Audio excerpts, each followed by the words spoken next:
Ito ang Bombo Radio Philippines. Fully digitalized. Numero 1 sa balita, komentaryo, drama at serbisyo publiko. Bombo Radio Philippines. Bombo Radio Philippines. Ang inyong number 1 at most trusted radio network in the country. Basta Radio Bombo! Oras sa Bombo Radio Iloilo, Philippine Standard Time, 53 minutos na nakaligad sa takna sininghala sa 11. Welcome sa pagpangalagad sa Bombo Anay sa 2-3 sa UFM, Bombo Radio Iloilo, ang flagship stations on the number 1 most trusted radio network kinakantri ang Bombo Radio Philippines. Adlaw kita karon sang Huwebes, Disyembre 19, tuig 2024. Kagaron sa aton sining Christmas countdown. Christmas is a time for sharing, giving gifts for everyone. What matters now is this Christmas we share the love. Anong na lang kadlaw kag Pasko na. Sa gihapon ini mula gani mo ang kurman Bombo Chama Blanco Hover. Sa mga dalaguan kag mga nagapaw na karon nga mga balita, City Social Welfare Development Office nagpathag sa ginflag sa Commission on Audit nga delay ng feeding program sa city government. Incentives nga nabaton sa mga empleyado sa Iloilo Provincial Government yara na sa masobra 40,000 pesos. Sana all! Sa dugang pa nga mga balita, pulis nga assign sa CIDG nga napatay sa construction worker samtang on duty. Ang kaso subong adlaw ipasaka kaso nga murder.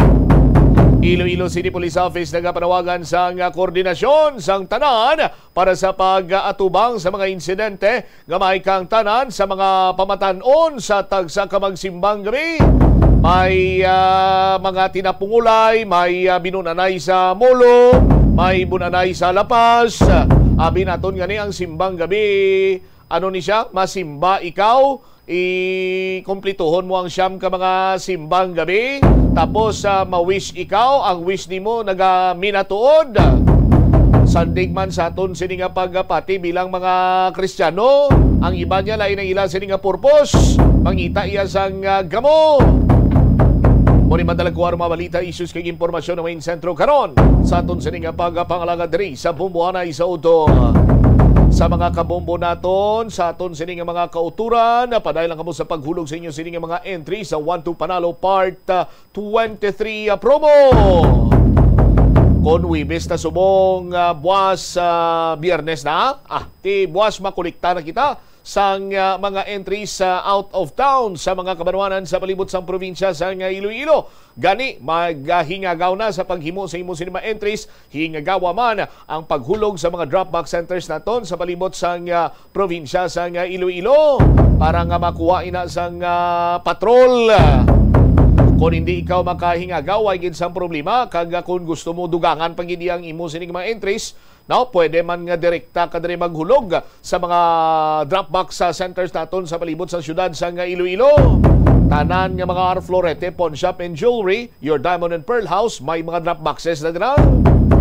O kung pwede man gani nga direkta iya sa broadcast center sa Bombo Radio diri sa ground floor sa dalan mapa syudad sa Iloilo, Sky City Tower.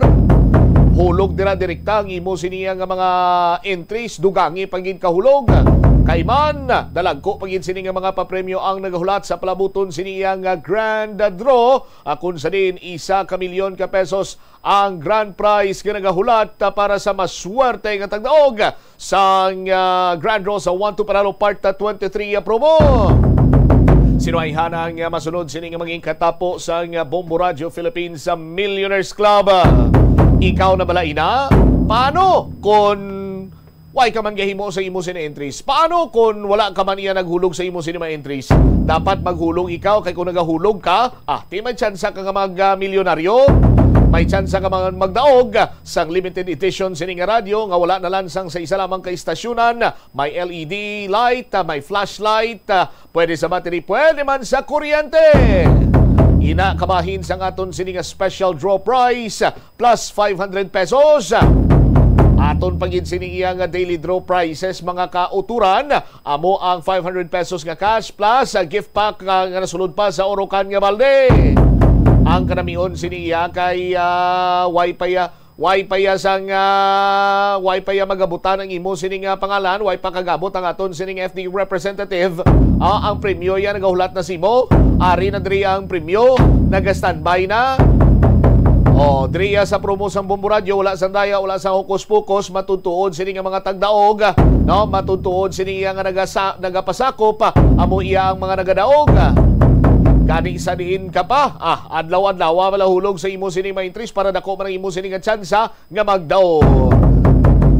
Detalye sa mga nagapaw na dalakuan ng mga balita lokal, balikan ta pagkatapos ang Bombo Network News. Ang Iloilo ang pinakaunang nga syudad sa luwas sang Manila nga nakaangkon sang direct shipping lines padulong sa iban nga mga pungsod. Halin sang 1855, nagaserbe na ang Port of Iloilo nga alagyan sang mga international shipping lines nga halin kag padulong sa Australia, Hong Kong, China, Singapore, Europe kag Amerika. September 29, 1855, sang ginbuksan ni Queen Isabella II sang Spain ang Port of Iloilo para sa international market. Mas nangin mahapos pagid ang trade sa tunga sang Iloilo kag Europe, ilabi na sa United Kingdom sang nabuksan ang Suez Canal sadtong 1869. Mga kabombo nga motorista, yari ang mga pamaagi agud makatipid ka sa gatong. Ipasiguro nga yara permi sa maayong nga kondisyon ang imo salakyan. Check yara ang imo nga goma kag siguraduha nga yara sa husto nga tire pressure. Likawan nga naka-idle ang makina sang imo salakyan bangod nagakonsumo ini sang gatong. Buksi ang bintana sang imo salakyan kag magamit lamang sang aircon kung kinahanglan. Kag pagkamaayuha nga mag-commute na lang o kung maglakat-lakat kung malapit man lang ang imo kadtuan. Likawan ang aggressive driving kag padalaga na ang imo salakyan sa husto lamang nga katasigon. Sa patatas, masami ginahaboy na lang nato ng panit. Suno kay Dr. Cynthia Sass, isa ka nutritionist, ang panit sang patatas sa makabulig sa increased potassium intake. Ang potato skins naga-provide man sang source sang iron nga isa ka essential mineral nga ang primary function nagalakip sang pagsuporta sang red blood. Ito ang Bombo Radio Philippines. Fully digitalized. Numero 1 sa balita, komentaryo, drama at serbisyo publiko. Bombo Radio Philippines. Bombo Radio Philippines. Ang inyong #1 at most trusted radio network in the country. Basta Radio Bombo. This is Bombo Network News Noontime Edition, broadcasting live at Bombo Radio Broadcast Center, Makati City, Philippines. Araw ngayon ng Huwebes, Disyembre 19 taong 2024, abay 6 na tulog na lang, Pasko na. Sa ating mga headlines, ang Quad Committee tiniyak na matibay ang kanilang mga hawak na ebidensya kaugnay ng kanilang rekomendasyon ng mga kaso laban sa ilang dating opisyal pati na ang ipapatupad na reforma. Samantala, ang gobyerno ng Pilipinas hindi didiktahan ng Indonesia sa anumang mangyayari sa paghawakan ng bansa sa kaso nito o sa kaso ni Mary Jane Veloso. Ang Bureau of Immigration todo bantay ngayon sa mga dayuhang manggagawa mula sa Philippine Offshore Gaming Operators ilang araw bago ang implementasyon ng Total Pogo Ban. Sa ating balita sa ibayong dagat, ang Russia natukoy na ang isang suspect sa pagpatay sa 3 star general nito. At sa ating balitang palagkasan, 10 bigating team babandera naman sa Christmas Day Games ng NBA. At live nationwide via satellite. Dumako na tayo sa mga detalye ng ating mga balita. Umaasa si Manila Congressman Bienvenido Benny Abante, isa sa mga co-chairperson ng Quad Committee ng Kamara, na matapos na mailahad nila ang rekomendasyon para sa plenaryo ng Kongreso ukol naman sa naging takbo ng 13 Quad Committee hearings, mas mapapabilis na ang pagpasa ng mga panukalang batas na naglalayong ayusin ang mga kasalukuyang sistema.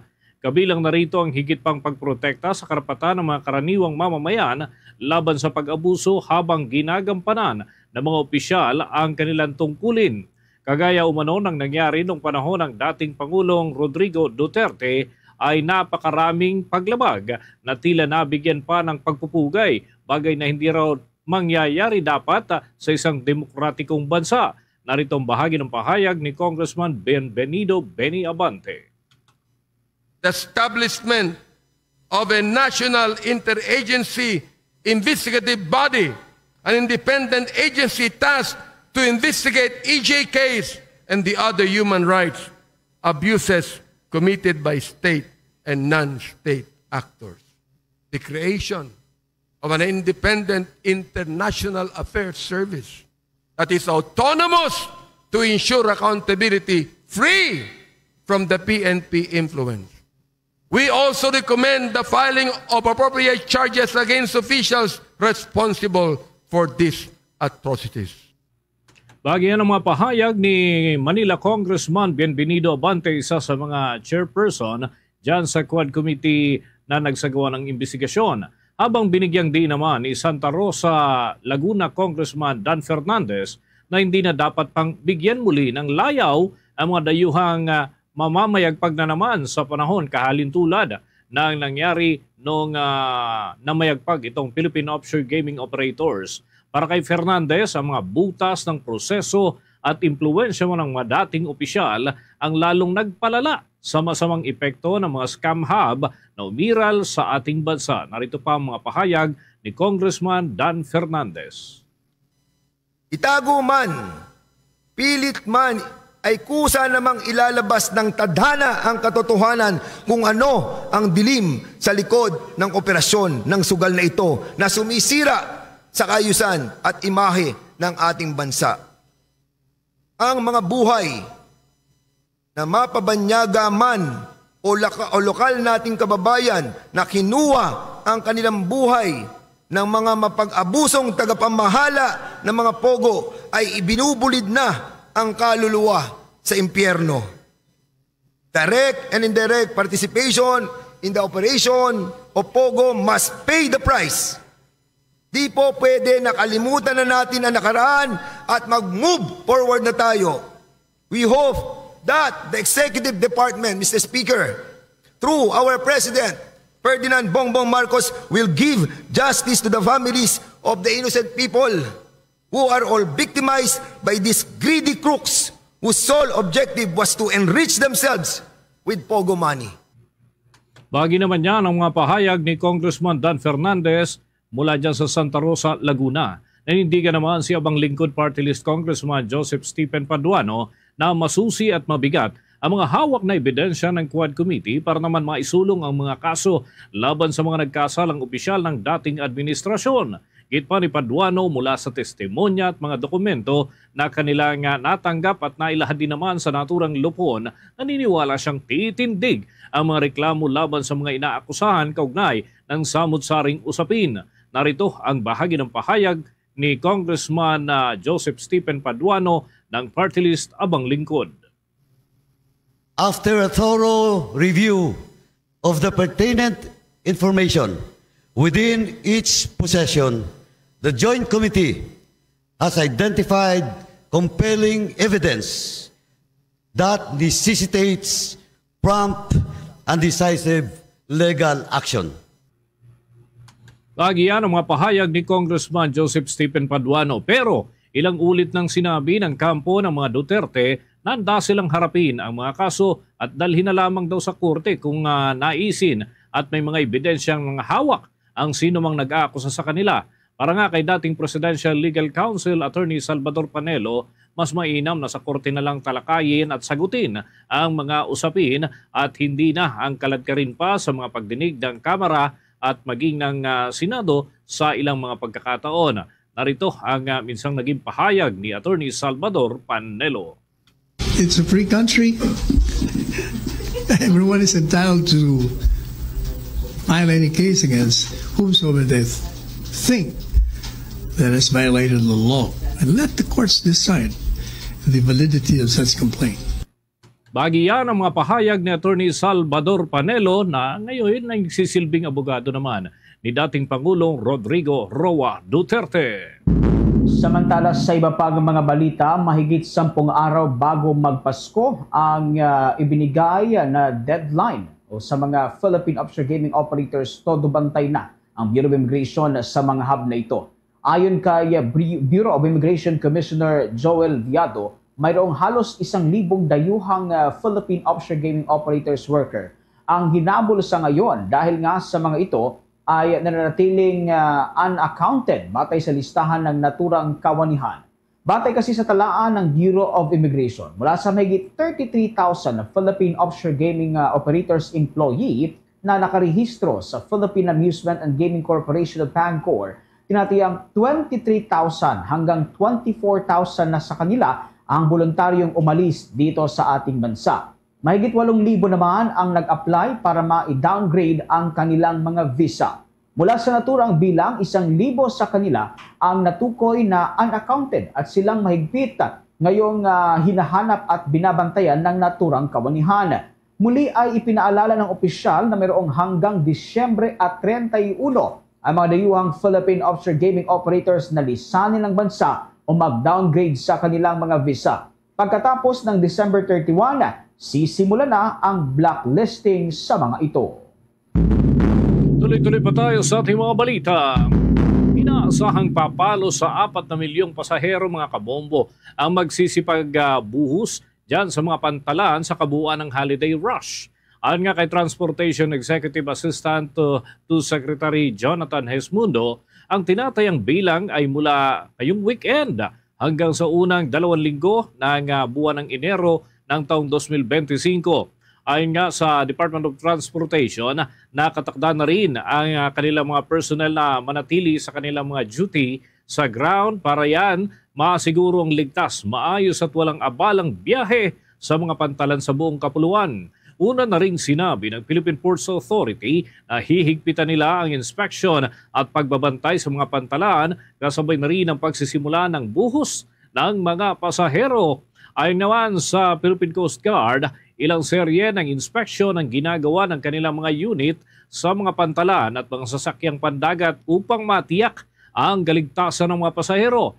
Gamit ng Philippine Coast Guard ang K9 units nito sa paglilibot sa mga puerto upang matiyak na walang anumang pananabutahe na maaaring magdulot ng panganib sa ating mga kababayan. Sa pagkakataong ito, dako naman tayo dyan sa may bahagi ng Senado sapagkat itong si Senador Amy Marcos abay tinuligsa ang naging takbo ng pag-aproba nitong panukalang pambansang pondo para sa susunod na taon. Alamin natin kung bakit sa pag-uulat ni Bombo J.C. Galvez. Tinuligsa ni Senadora Amy Marcos ang naging takbo ng pag-aproba ng panukalang pambansang pondo para sa 2025. Sa plenaryo ng Senado, labis ang pagkadismaya ni Marcos sa naging kabuoang proseso ng pagratipika ng 2025 Bicameral Conference Committee Report na anya may himalang naganap na labag sa patakaran ng Kongreso. Nagduda na rin daw si Paulong Ferdinand Marcos Jr. at ipinagpaliban nito ang paglagda sa 2025 General Appropriations Bill. Bagay naman ay pinagpasalamat ng Senadora.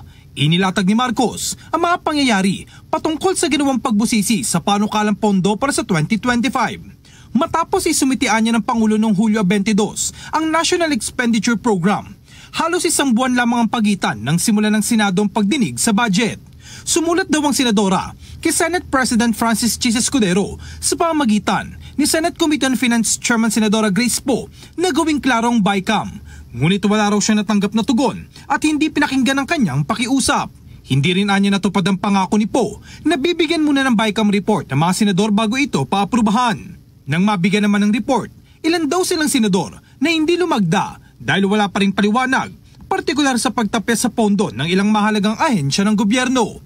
Tinukoy ni Marcos ang mas mababang alokasyon sa sektor ng edukasyon kumpara sa infrastructure projects ng Department of Public Works and Highways na anya labag sa batas.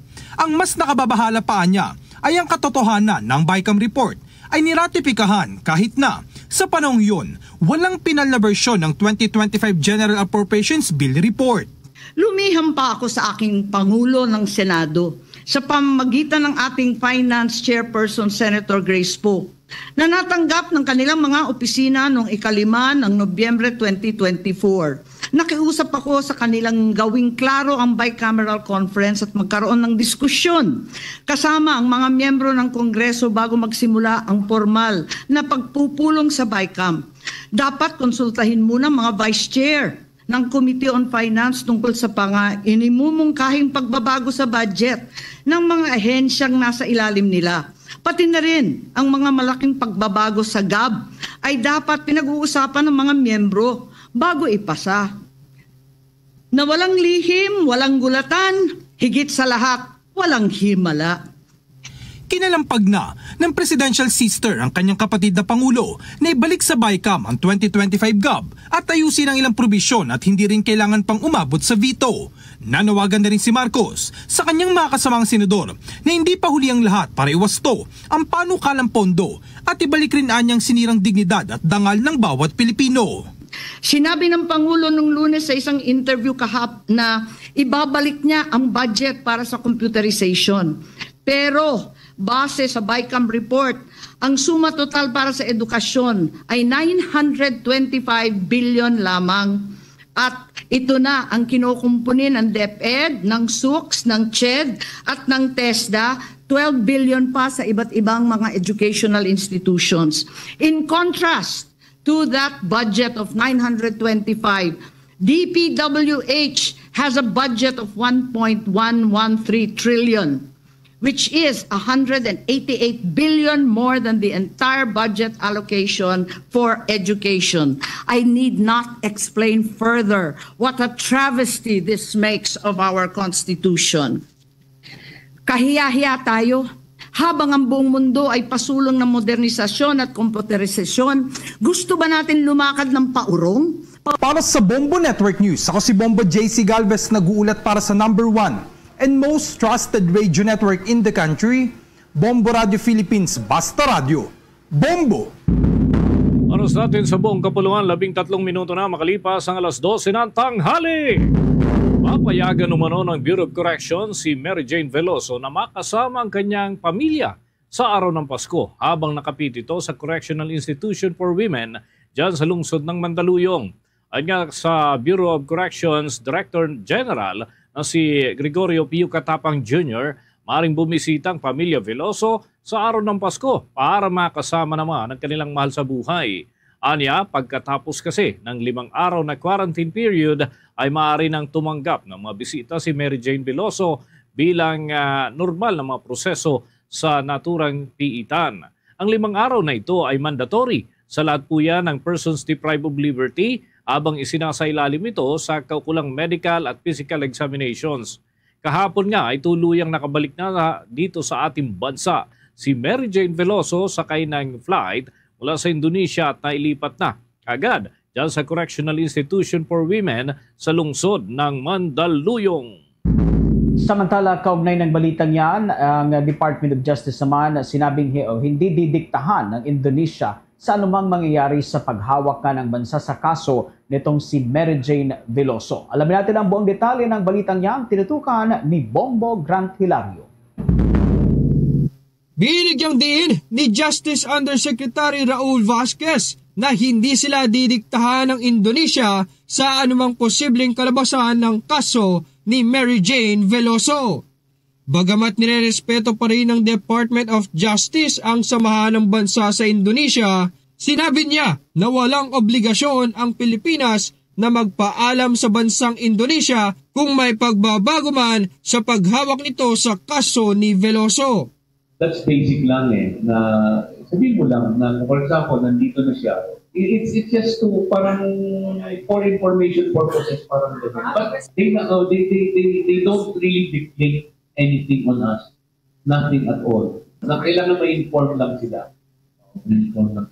Kung ano man yung mangyayari sa kanya. So, kung mangyayari, yun, sila mismo naglagay dun na nakalagay dun sa agreement. The fact that it was, may mutual respect din yan Kaya nga pinapunta namin yung pinakamataas na corrections officer natin.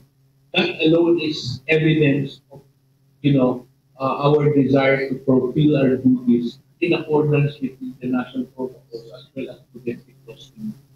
Dagdag pa ni Justice Undersecretary Vasquez, ang naturang pagpayag ng Indonesia na dalhin dito si Veloso ay may ituturing na regalo para sa bansa at lalong-lalo na sa pamilya Veloso.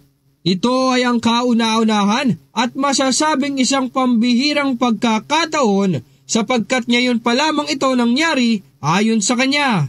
This is a first also. Sui generis agreement ito. Walang treaty, walang anumang basihan na firmadong tratado. And yet, ginawa. Kasi nga, because of the good relationship. So it is one of a kind, pinagbigyan tayo nito at pinagpatuloy dahil sa International Committee and Mutual Courtesy between nations. Sa tingin namin, isang exceptional na circumstance ito sa kadahilan ng death sentence yan dati. Kung doon sa kanila yan, wala na yung taong yan. Pero nakita nila siguro sa circumstantial na meron namang rason, kaya nagkaroon ng magandang regalo sa ating bayan, sa ating pamilya ng mga Peloso. Samantala, iginiit ng Department of Justice Undersecretary Raul Vasquez na hahabulin nila umano ang mga sindikatong posibleng nasa likod ng kaso ni Veloso kung matuklasang meron man. Para sa Bombo Network News, Bombo Grant Hilario, nag-uulat para sa #1 and most trusted radio network in the country, Bombo Radio Philippines. Basta radyo, Bombo! Mga kabombo! Ang sweet mo rin para tayong merry manigin. Ang saya na Pasko, ang dahil sa'yo merry manigin. Merry Christmas, Merry Christmas, Merry manigin to you. Merry manigin to you. My name is Karina. Merry Christmas! Dunkin, pasalubong ng bayan. Tuloy-tuloy tayo sa ating mga balita. Plano ngayon ng Department of Agriculture na makakuha ng supply ng bigas mula sa bansang India, ganun din sa Pakistan. Sinabi ni Agriculture Secretary Francisco Theo Laurel Jr. na layunin ng nasabing pakikipag-usap ay para mapuna ng import requirements ng ating bansa at magkaroon ng competitive market. Nakausap ng wano niya ang envoy ng Pakistan at maging ng India kung saan ay tiniyak ng mga ito ang pagsusupply ng 2 milyong metriko tonelada ng bigas na siya namang kinakailangan ng ating bansa. Sa kasalukuyan kasi, ang Vietnam ang pangunahing nagsusupply ng bigas sa ating bansa kung saan ay 75% sa mga ito ay galing sa kanila at maliit na bahagi lamang ang galing sa mga local farmers. Bombo International News. Natukoy na ng Russian authorities ang isang individual na umano'y sangkot sa pagpatay kay 3-star General Igor Kirillov. Ayon sa mga investigador, ang naturang suspect ay isang Uzbekistan national na ipinanganak noong 1995. Siya ay na-recruit umano ng Ukrainian Special Forces upang isagawa ang pagpatay sa naturang general.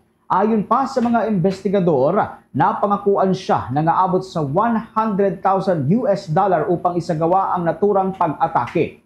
Ipinangako rin umano sa kanya na maaari siyang manirahan sa isang European country kung magiging matagumpay siya dito. Ibinyag din umano ng naturang suspect na bago niya maisagawa ang asasinasyon ay naglagay pa siya ng kamera sa dashboard ng isang nirentahang sasakyan. Ipinarada umano niya ang naturang sasakyan na nakaharap sa lugar kung saan isinagawa ang pambobomba na ikinasawi nga ng naturang Russian general.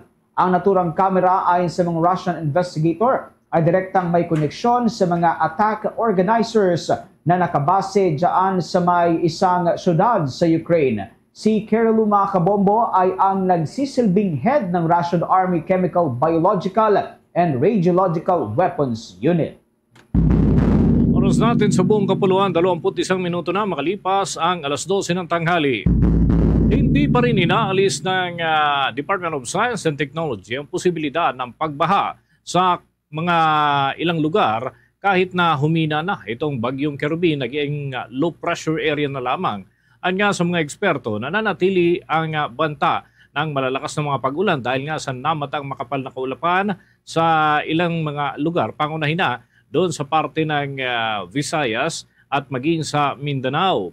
Ayon sa ahensya, pagsapit nga ng Biyernes ay lalapit ang naturang namumuong sama ng panahon dyan sa may bulkang Canlaon area at posibleng makaapekto ng husto doon sa mga aktibidad ng bulkan. Ibig sabihin ay maaari ang pag-agos ng lahar o ng lava ng lahar na siya namang manggagaling doon sa mga bahagi ng naturang bulkan at posibleng dumaloy doon sa mga kabahayan at iba pang mga lugar sa naturang probinsya. Ang remnants o nalalabing lakas ng naturang weather disturbance formation ay maaari pang magdulot ng malawakang mga pag-ulan sa Visayas at Mindanao at posibleng umabot hanggang sa probinsya ng Palawan. Patuloy naman ang pinag-iingat ang mga residente malapit sa bulkan dahil nga sa pag-agos ng lahar. Samantala sa iba pang mga balita, umabot na sa kabuang 167 hayop ang na-rescue ng mga otoridad mula sa 6-kilometer permanent danger zone ng Bulkang Kanlaon. Kasabay ng pagpapalikas sa mga residente, pinatitiyak kasi ng Task Force Kanlaon na walang maiiwang mga hayop sa palibot ng naturang bulkan. Kabilang sa mga inilikas ay ang mga alagang kambing, kalabaw at mga baka. Dinala ang mga naturang hayop sa Animal Evacuation Center na nasa ligtas na lugar. Ang mga naturang center ay may nakalaang sapat na pagkain para sa naturang mga hayop, mga gamot at malinis na tubig na maaaring gamitin para sa posibleng pananatili ng mga ito sa loob ng mahabang panahon. Samantala, ilang mga hayop na rin ang naitalang nasawi mula noong sumabog nga ang naturang bulkan na sinundan pa ng malawakang ashfall. Kabilang sa mga natukoy na nasawing mga hayop ay mga kalabaw, baka, kambing, mga fighting cocks o mga panabong. Marami sa mga ito ay mula sa bayan ng La Castellana at mga syudad ng Bago at La Carlota. Samantala, nananatiling off-limit pa rin sa lahat ng mga PDC dyan sa naturang bulkan.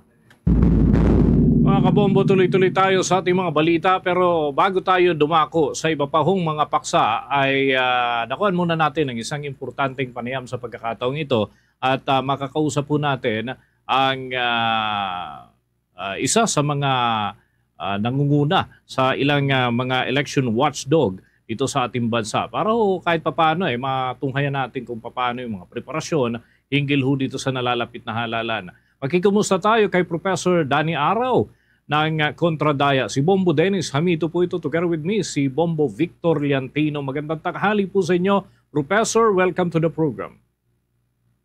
Magandang tanghali rin at salamat po sa imbitasyong ito. Tama ka, mahalagang paksa po yung halalan. Unang-una, Professor, makikikumusta ho kami. Alam namin may mga sarili din po kayong mga preparasyon ngayong papalapit ang eleksyon. Dahil yung ibang mga election watchdog, may mga ibang ginagampanan din. Pero yung inyo po kasi ay tungkol dun sa mga pandaraya talaga, yung tinutukan po ninyo, the past elections. Kumusta ho ang inyong mga ginagawa ngayon at yung pagtutok sa mga preparasyon dito sa nalalapit na 2025 elections? Sa kasalukuyan ay nagsasagawa na po kami ng mga voter education campaign, hindi lang sa Maynila kundi pati na rin sa iba't ibang mga lugar. At kahit sa international sphere, katatapos lang halimbawa ng voter education na binigay ko sa Canada, salamat sa internet, nagagawa na rin itong mga inisyatibang ito. Tapos tuloy-tuloy pa rin yung aming mga pananaliksik at yung isa sa mga tinututukan po namin ay ang mga party list group. In due time, to be more specific, by next month, by January po, ay ilalabas na po namin yung findings ng aming party list study bilang gabay na rin dun sa pagpili ng publiko sa kung sino yung karapat-dapat na maupo sa pwesto na 63 kinatawan na mula sa mga party list group po. So medyo marami-rami po kaming sinasagawang mga aktibidad ngayon at syempre bukod sa voter education program, yung fact-checking ay isa ring susing gawain ng Kontradaya. Sinusubukan na rin po namin magsagawa ng mga pagsasanay hinggil dito at pinapalakas rin po namin yung aming coordination work and collaboration work with various media organizations kasi every now and then may mga news media organization na nagsasagawa ng kanilang halalan 2025 or election 2025 projects with civil society groups and election watchdogs. At kami, bukas na bukas po sa ganong klaseng kolaborasyon. Kaya nga sa ganitong konteksto, kung yung Bombo Radio ay nais na magkaroon ng parang election movement o election initiative, you can count us in. Hindi po kami magdadalawang isip na makipagkaisa po sa Bombo Radio. Kasi isa ito sa mga credible na news media organization. Okay. At kami ho'y patuloy na inaaral din po ng aming mga officers at in charge dito sa mga bagay na ito para tayo magkatulungan hinggil sa mga adhikain po na yan. Okay. By the way, Professor, sa kasalukuyan may mga na-encounter na rin ho ba kayo ng mga problema bilang isang poll watchdog para ho sa darating na halalan? Maliit man o malaki na problema at yung mga posible na maging talagang haharapin po natin na medyo maselang mga suliranin come 2025 midterm election, Professor? Una sa lahat, yung premature campaigning ay napakatalamak na po.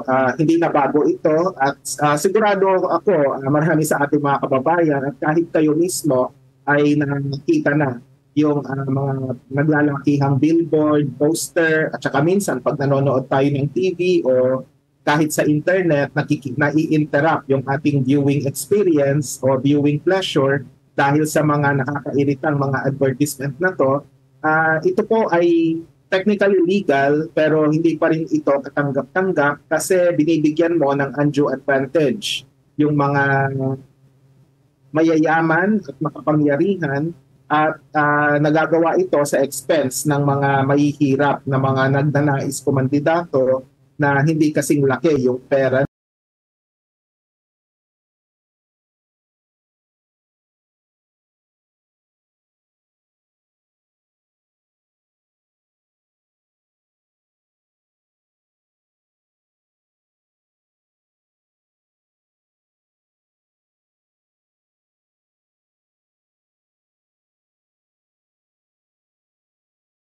Nila, kumbaga, they cannot afford to spend all of their money ngayon pa lang. Tandaan po natin, sa Pebrero pa po ang simula ng kampanya sa senatorial and party list candidates or party list nominees at sa Marso naman para sa mga lokal na opisyal at pati na rin sa Kamara de Representante. Alam nyo, masyado pang maaga. Minsan tinatawag ito sa terminong ayuda o tulong sa mahihirap pero halatang-halata mo yung pagmumukha ng mga kandidato hindi lang sa mga event na namimigay ng ayuda kundi kahit sa mismong ayuda na binibigay bigla na lang nakikita yung kanilang mga pangalan, yung kanilang mga mukha sa mga grocery bags o minsan kahit sa mismong produkto nandoon yung kanilang mga pangalan at pagmumukha. Wala namang problema sa ayuda, pero syempre, dapat gawing apolitical ito. Hayaan natin yung mga opisina, yung mga social welfare desks ng mga LGU o kahit yung DSWD mismo na magsagawa nito ng free from any political trappings. Pero ganun pa rin yung nangyayari ngayon, kaya yung ayuda nagiging forma po ng vote buying. Okay, Professor, ang akin pong katandem dito si Bombo Victor Liantino. Meron ding mga katanungan para po sa inyo. Bombo Vic? Professor, magandang tanghali po. On my part naman, gusto ko lang malaman kung saan po ba pwedeng pumunta itong mga nais na magpamiyembro bilang volunteer ho ninyo para ho sa 2025 midterm election. Ang Kontradaya po ay may Facebook page. I-search lang po yung Kontradaya at yung logo na nakikita po ninyo ngayon. Basta yun lang naman ang nag-iisang Facebook page. Tapos nasa Twitter or X na pala pangalan nun ngayon, nandun din po kami. Ang email address po namin ay kontradaya@gmail.com at yung aming website ay up and running din po. Pwedeng i-google din po yun. At kami po ay bukas na bukas para sa mga volunteer. Siguro sa mga susunod na buwan, salamat sa pagpapaalala, mag-i-issue uli kami ng panawagan para sa call for volunteers po. Professor, baka meron ho kayong mensahe sa mga botante para ho sa nalalapit na election. Go ahead po. Opo, simple lang po ang ating mensahe sa mga nais na maging volunteer ng Kontradaya at saka kahit sa mga ordinaryong tao, patuloy po tayong maghanda, magbantay at kumilos sapagkat malaki po ang nakasalalay sa darating na 2025 election, sa darating na ika-12 ng Mayo. At hindi lang ito simpleng paghahanda para sa 2028 elections. Alam na po natin yon. Pero ito rin po ay magtatakda ng pang-ekonomiyang direksyon, pang-political na direksyon sa mga darating na taon din po. Kasi tandaan natin, ang iboboto nating 12 senador, 6 na taon po yung kanilang termino. Tapos para sa mga lokal na opisyal, 3 taon naman po. Hindi po tayo dapat magtiis ng 3 hanggang 6 na taon dahil po sa ating maling desisyon. Kaya madalas na naririnig natin, vote wisely, di po ba? Pero ngayon, talagang kailangan po natin yan. At syempre, bukod sa pagboto, dapat din pong bantayan yung ating boto. At kung merong mga pagkukulang, yung COMELEC o yung Commission on Elections, dapat po kino-call out po natin yan. Kasi po, hindi nagiging transparent yung mga election cycles natin itong mga nakaraang taon, at dapat po ay i-call out natin yung COMELEC every time may pagkukulang po sila. At mangyayari lang po ito kung tayo po ay magbabantay, maghahanda po at kikilos po para sa makabuluhang pagbabago. So yun lamang po. Maraming pong salamat.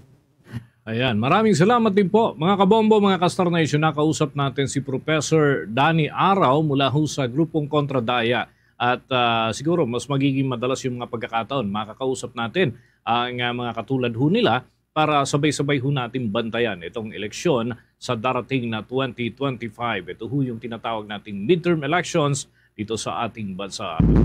Tuloy-tuloy tayo sa ating mga balita. Isinagawa ng Commission on Elections ang voter education sa loob ng detention facility ng Bureau of Jail Management and Penology. Yan ay para sa mga persons deprived of liberty o yung mga bilanggo. Ipinarana sa mga detainees ang bagong automated counting machine na gagamitin para sa halalan dahil hindi nila ito mismong magagamit sa araw ng eleksyon dahil mano-mano ang kanilang magiging pagboto.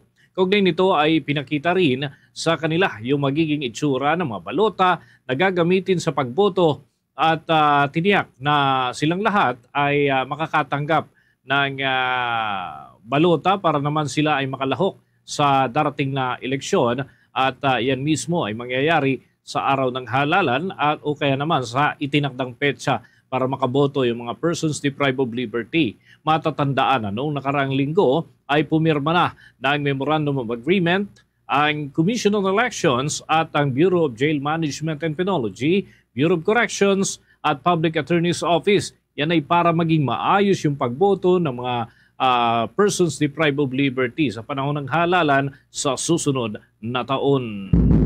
Tuloy-tuloy pa tayo mga kabombo. Abangan din mamaya ang mga karagdagan pang update hinggil sa mga tinututukang paksa ng atin hong mga himpilan sa tuloy-tuloy nating paghahatid ng mga balita at impormasyon. Samantala sa mga karagdagan pa, Bombo Big? Yes, Bombo Dennis, eto nga ng Civil Service Commission abay pinag-aaralan ang magiging negatibong dulot ng artificial intelligence. Alamin natin ang buong detalye ng balitang yang tinutukan ni Bombo Juvino Galang.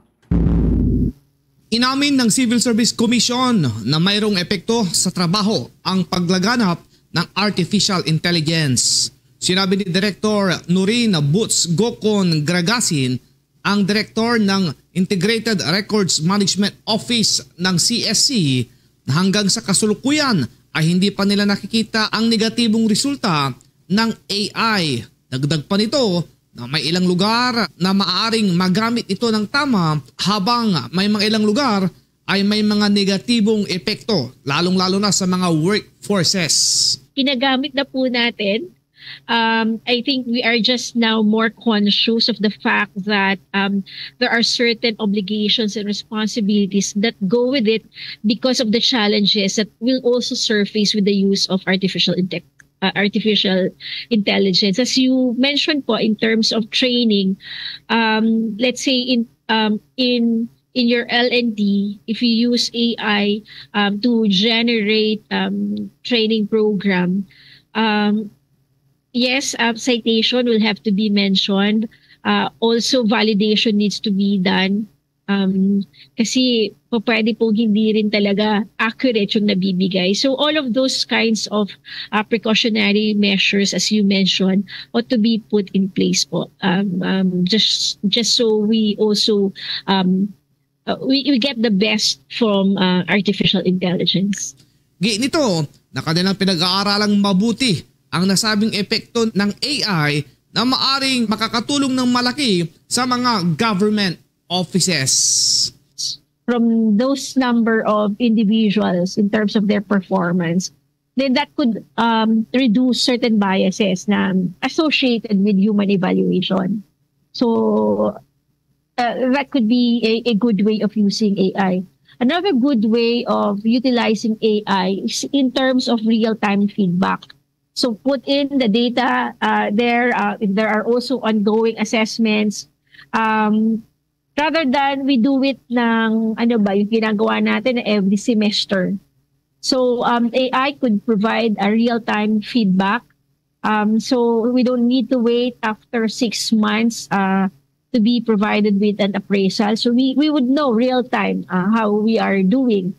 Kung may dashboards then and for an organization, the leadership would know where you are at a certain point in time. So I think it's a good consideration in terms of an AI-based performance evaluation. Ako si Bombo Juvino Galang, nag-uulat para sa number 1 and most trusted radio network in the country, Bombo Radio Philippines, Basta Radio, Bombo! Samantala, kakaibang balita muna tayo mga kabombo, na ibenta sa halagang $5 milyong o katumbasuyan dito sa atin, 297 million pesos. Itong kinikilalang pinakamatandang stone tablet na may nakasulat ho na 10 Commandments. Ang tipak ng bato mga kabombo ay tinatayang mula pa noong 300 hanggang 800 AD at daan-daan taon mula noon na nabuhay si Jesucristo. Ito ay isang marble slab at may timbang na 52 kilograms at ginamit sa pagsusulat ng naturang 10 Commandments ang klase ng pagsulat mula sa Hebrew at ang writing system na pangunahing ginagamit sa mga biblical kingdom doon sa bahagi ng Israel. Ayon nga sa auction house ay ginanap ang naturang auction kung saan ay mayroon lamang itong inisyal na isa hanggang $2 milyong o katumbaso ng 116 million pesos para dito sa kung ihahambing dito sa ating currency. Gayunman, umangat ho ang naturang bid hanggang sa $4.2 million na kasagsagan ho ng bidding. Kinalaunan ay umabot ng $5 milyong ang pinakamataas na iprinisintang bid. Isang private collector ang nakabili sa naturang tipak ng bato. At tayo naman kay Richard Austin, ang head ng books and manuscript ng isang tanggapan, nakasulat doon mga kabombo ang 10 utos ng Diyos na kinikilala sa Christian at Jewish tradition maliban sa isang utos at ito ay ang huwag gamitin ang pangalan ng Diyos ng walang kabuluhan. At sa halip ay nakasulat doon ang bagong utos na magsamba sa Mount Gerizim, isang holy site na tinutukoy daw sa Biblia kung saan isinasagawa ng mga Israelita ang kanilang seremonya ng pagpapala matapos silang maisalba mula sa bansang Ehipto patungo naman sa Promised Land. Una itong nahukay sa southern coast ng Israel noong 1913 at hindi agad natukoy ang kahalagahan ng naturang artifacts at bahagi po ng kasaysayan. Sa tulong naman ng mga eksperto, mga scholars, dinala ito sa Living Torah Museum doon sa Brooklyn hanggang sa tuluyan itong pinayagang ipa-auction at dumaan sa mga karagdagang proseso at yun nga ay napakalaki ho ng halagang katumbas ng naturang artifacts. Samantala sa iba pang mga balita, sinentensahan ng Quezon City Regional Trial Court Branch 86 ng habang buhay na pagkakabilanggo ang isang ginang na umano'y nagbenta sa kanyang 8 buwang gulang na anak sa halagang 45,000 pesos. Ayon kay National Bureau of Investigation Director Jaime Santiago, kasama ng ginang ang isa pang babae, isang Nigerian at isang lalaki na nagsilbing middleman sa pagbebenta ng naturang sanggol. Pinagbabayad din ang bawat akusado ng tig 2 milyong piso. Batay sa record ng National Bureau of Investigation, March 2022, noong isanla ng naturang ginang ang kanyang anak sa halagang 45,000 pesos upang magamit niya ang napagsanlaan bilang pambayad sa kanyang mga utang. Lubog umano ang ginang sa pagkakautang dahil sa sugal, lalo na noon ay sikat pa itong tinatawag na electronic sabong o isabong. Noong magbago ang kanyang isip, pumapila siya sa social media na tulungan siyang makuhang muli ang kanyang anak. Pinangunahan naman ng NBI ang intrepid operation at na-rescue ang naturang sanggol, habang tuloy na rin inaresto ang ginang kasama ang naturang middleman at iba pang may pakana sa pagbebenta sa naturang sanggol. Umaasa si Director Santiago na magisilbi itong warning o babala sa mga individual na sangkot sa mga uri ng human trafficking, sexual exploitation at iba pang krimen na bumibiktima sa mga kababaihan at maging sa mga bata. Samantala, hiniling ng Department of Agriculture ang hanggang 300 million pesos na pondo para yan malabanan umano ang bird flu na umiiral dito sa ating bansa hanggang sa susunod na taon. Ang nga kay Agriculture Secretary Francisco Theo Laurel Jr., magagamit ang naturang pondo para makabili ng hanggang 30 million dose ng mga bakuna laban yan sa bird flu o yung avian influenza at maaari niya na ilabas sa March 2025 ang naturang bakuna at nais na ng Department of Agriculture na magkaroon ng agarang budget para naman makabili ng sapat na bilang ng bakuna para mapigilan ang pagkalat pa ng bird flu at mapatatag ang poultry industry. Marian niyang simulan kaagad-agad ng Department of Agriculture ang malawakang pagbabakuna kung makakuha na ito ng 30 million na supply ng bakuna. Target naman ng ahensya na pangunahing maisama sa kanilang pagbabakuna ang layer o yung mga manok na nangingitlog. Sa kabila nito, kasalukuyan pa rin na binubuo ang mga panuntunan para naman sundin sa malawakang pagbabakuna sa mga alagang manukan at ganun din yung iba pang mga hayop na saklaw sa naturang posibleng dapuan ng sakit. Una na rin naghayag ng interes ang German pharmaceutical firm at yan ay upang sila yung mag-supply ng bird flu vaccine para sa Pilipinas. Ang naturang kumpanya ay nagsusupply din ng bird flu vaccine para sa bansang Pransya.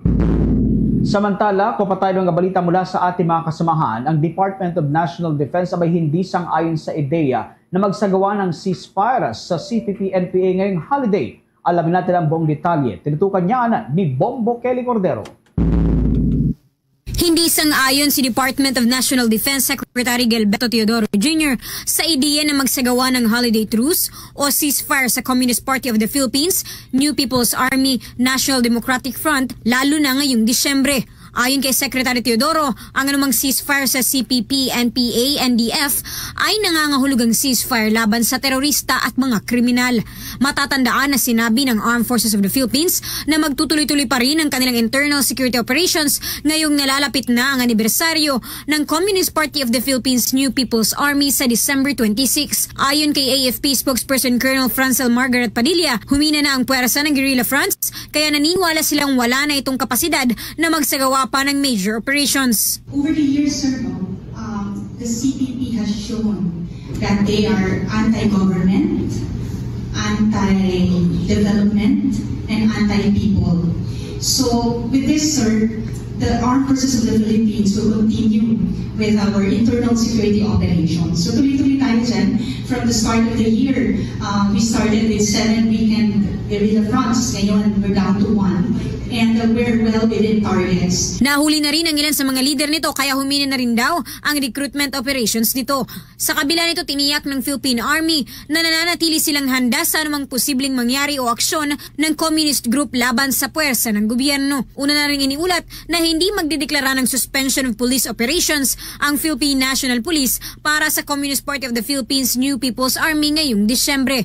Ayon kay Police Brigadier General Jean Fajardo, ginagamit kasi itong oportunidad ng mga rebelde para atakihin ang puwersa ng gobyerno. Para sa Bombo Network News, Bombo Kelly Cordero nag-uulat para sa number 1 and most trusted radio network in the country, Bombo Radio Philippines. Basta Radio, Bombo!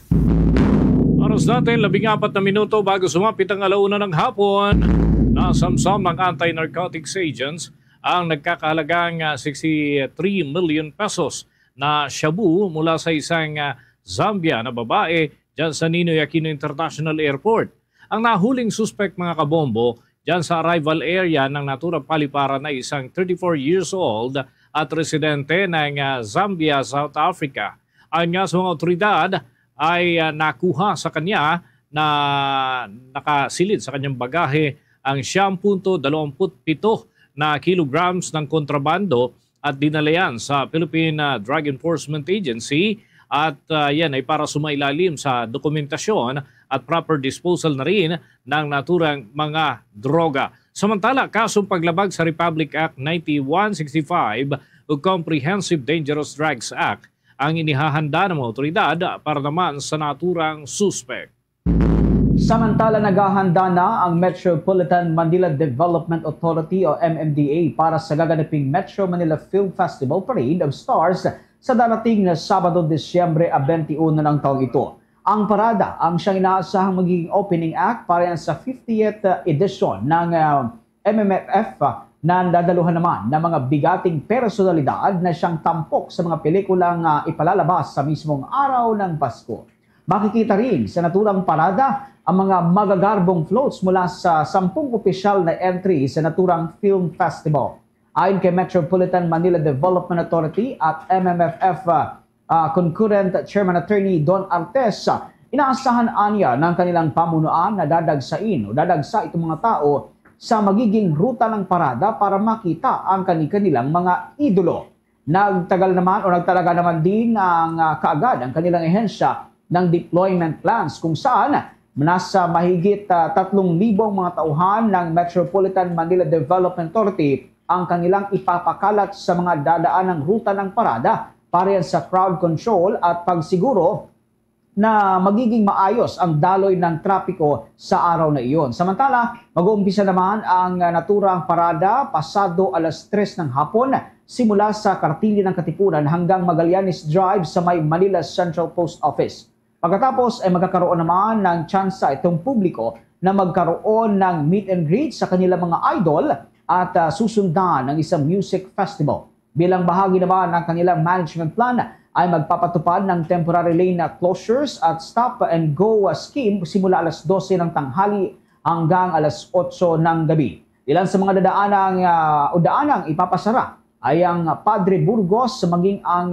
Quintin Paredes, Reina Regente, Abad Santos Avenue, Tayuman Street, Lacson Avenue, Espanya Boulevard, Nicanor Reyes Street at iba pang pangunahing lansangan sa Manila. Oras natin sa buong kapuluan, 11 minuto na bago sumapit ang 1:00 ng hapon. The time check was brought to you by Dunkin, pasalubong ng bayan.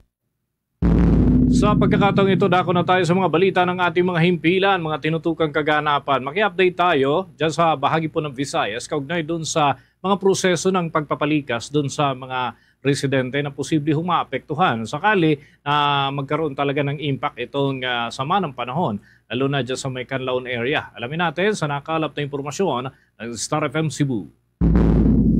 Nakumpleto na ng lokal na pamahalaan ng Canlaon City ang paglikas ng mahigit 6,000 residente mula sa 5 barangay na nasa loob ng 4 to 6 km permanent danger zone ng Bulkang Canlaon. Ang mga apektadong barangay ay Pula, Masulog, Linuthangan, Malaiba at Lumapaw. Sa katunayan pa, sinabi ni Mayor Jose Chubasco Cardenas na nasa 107% pa umano ang kanilang pag-comply, kung saan binubuo ito ng 2,093 na pamilya o 6,739 na individual at kasalukuyang nanunuluyan sa siyam na evacuation camps. Bukod pa rito, 344 na pamilya o 1,097 na individual ang kasalukuyang nakatira sa labas ng mga evacuation center. Mananatili pa ang mga evacuees sa mga shelter hanggang sa ideklara ng mga otoridad na ligtas na silang bumalik. Sinabi pa ni Cardenas na unti-unti pa umanong tinutugunan ang mga problema sa bawat camp, tulad na lamang ng sa tubig. Nanawagan naman ang alkalde sa lahat na manatiling maging mapagmatsyag. So as of now, we have a total number of individuals, 6,739, and they are composed of 2,093 families. So as of now, we have also 1,097 individuals and 344 families outside the evacuation centers.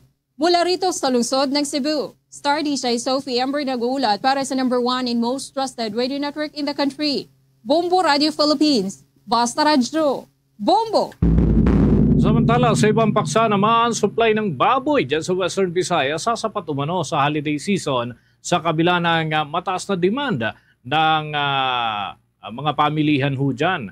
At yung syempre mga residente. Alamin natin ang update mula sa Bombo Radio Iloilo.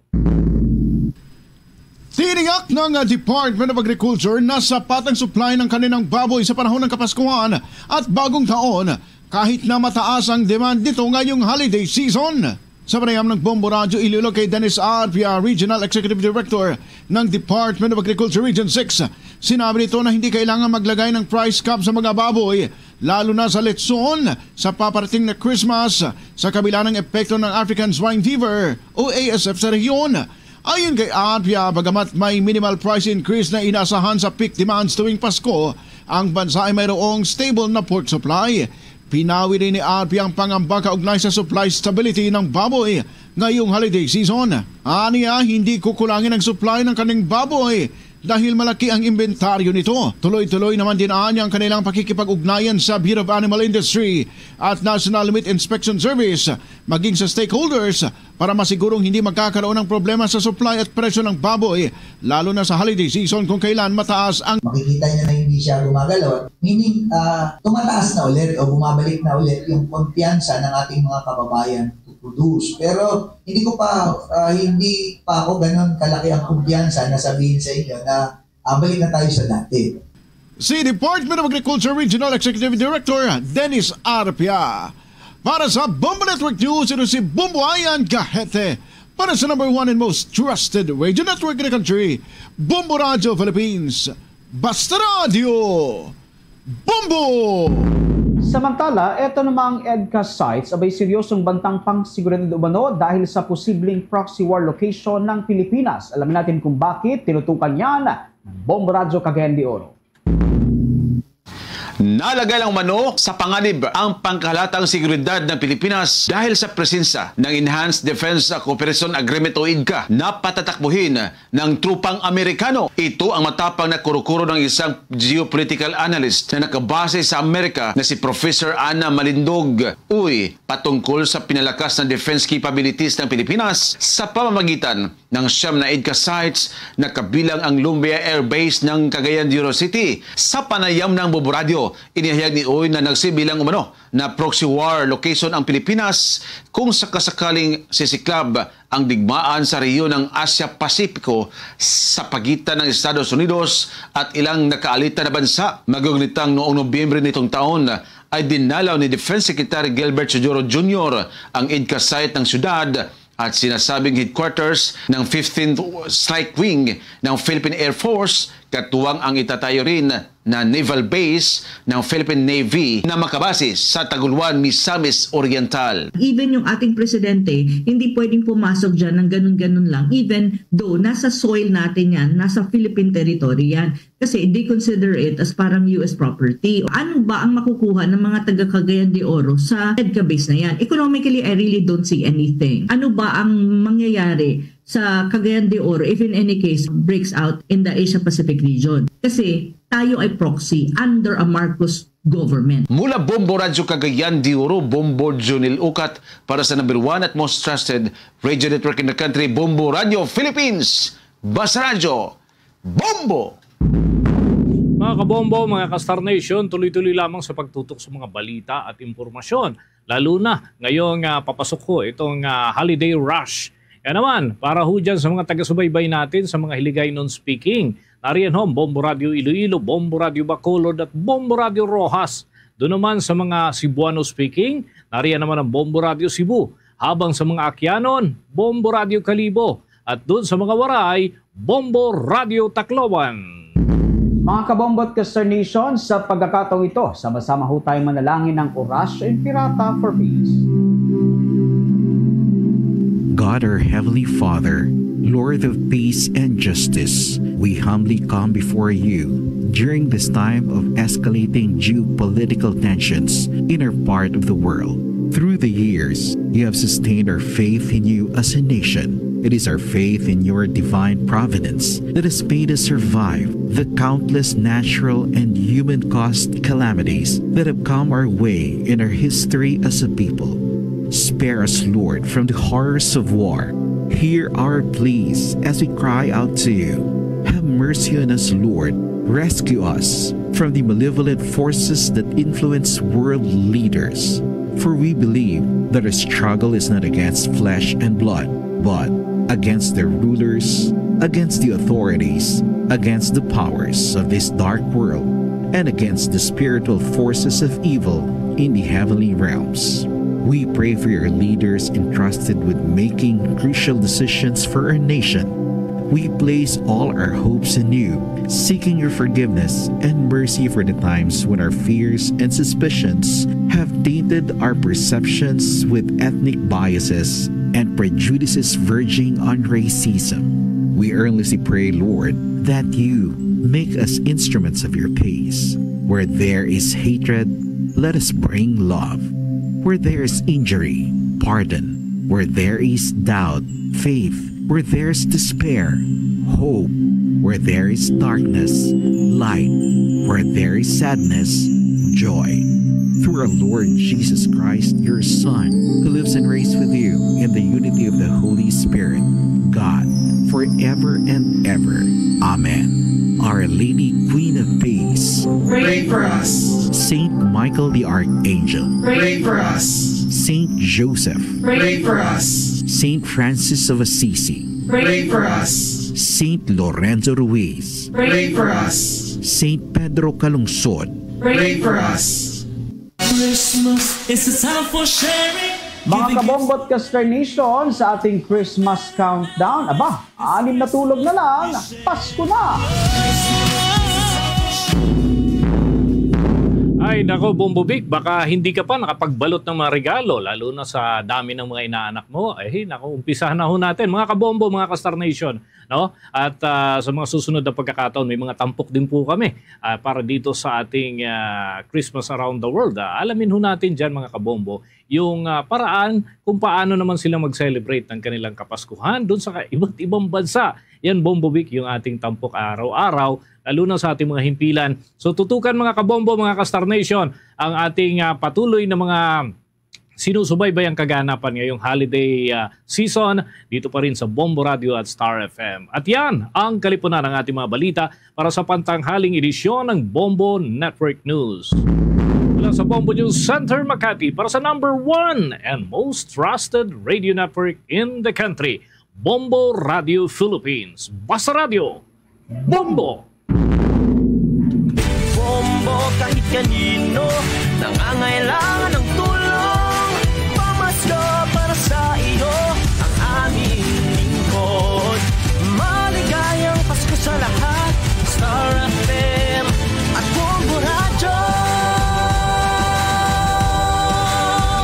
At Bombo Radio.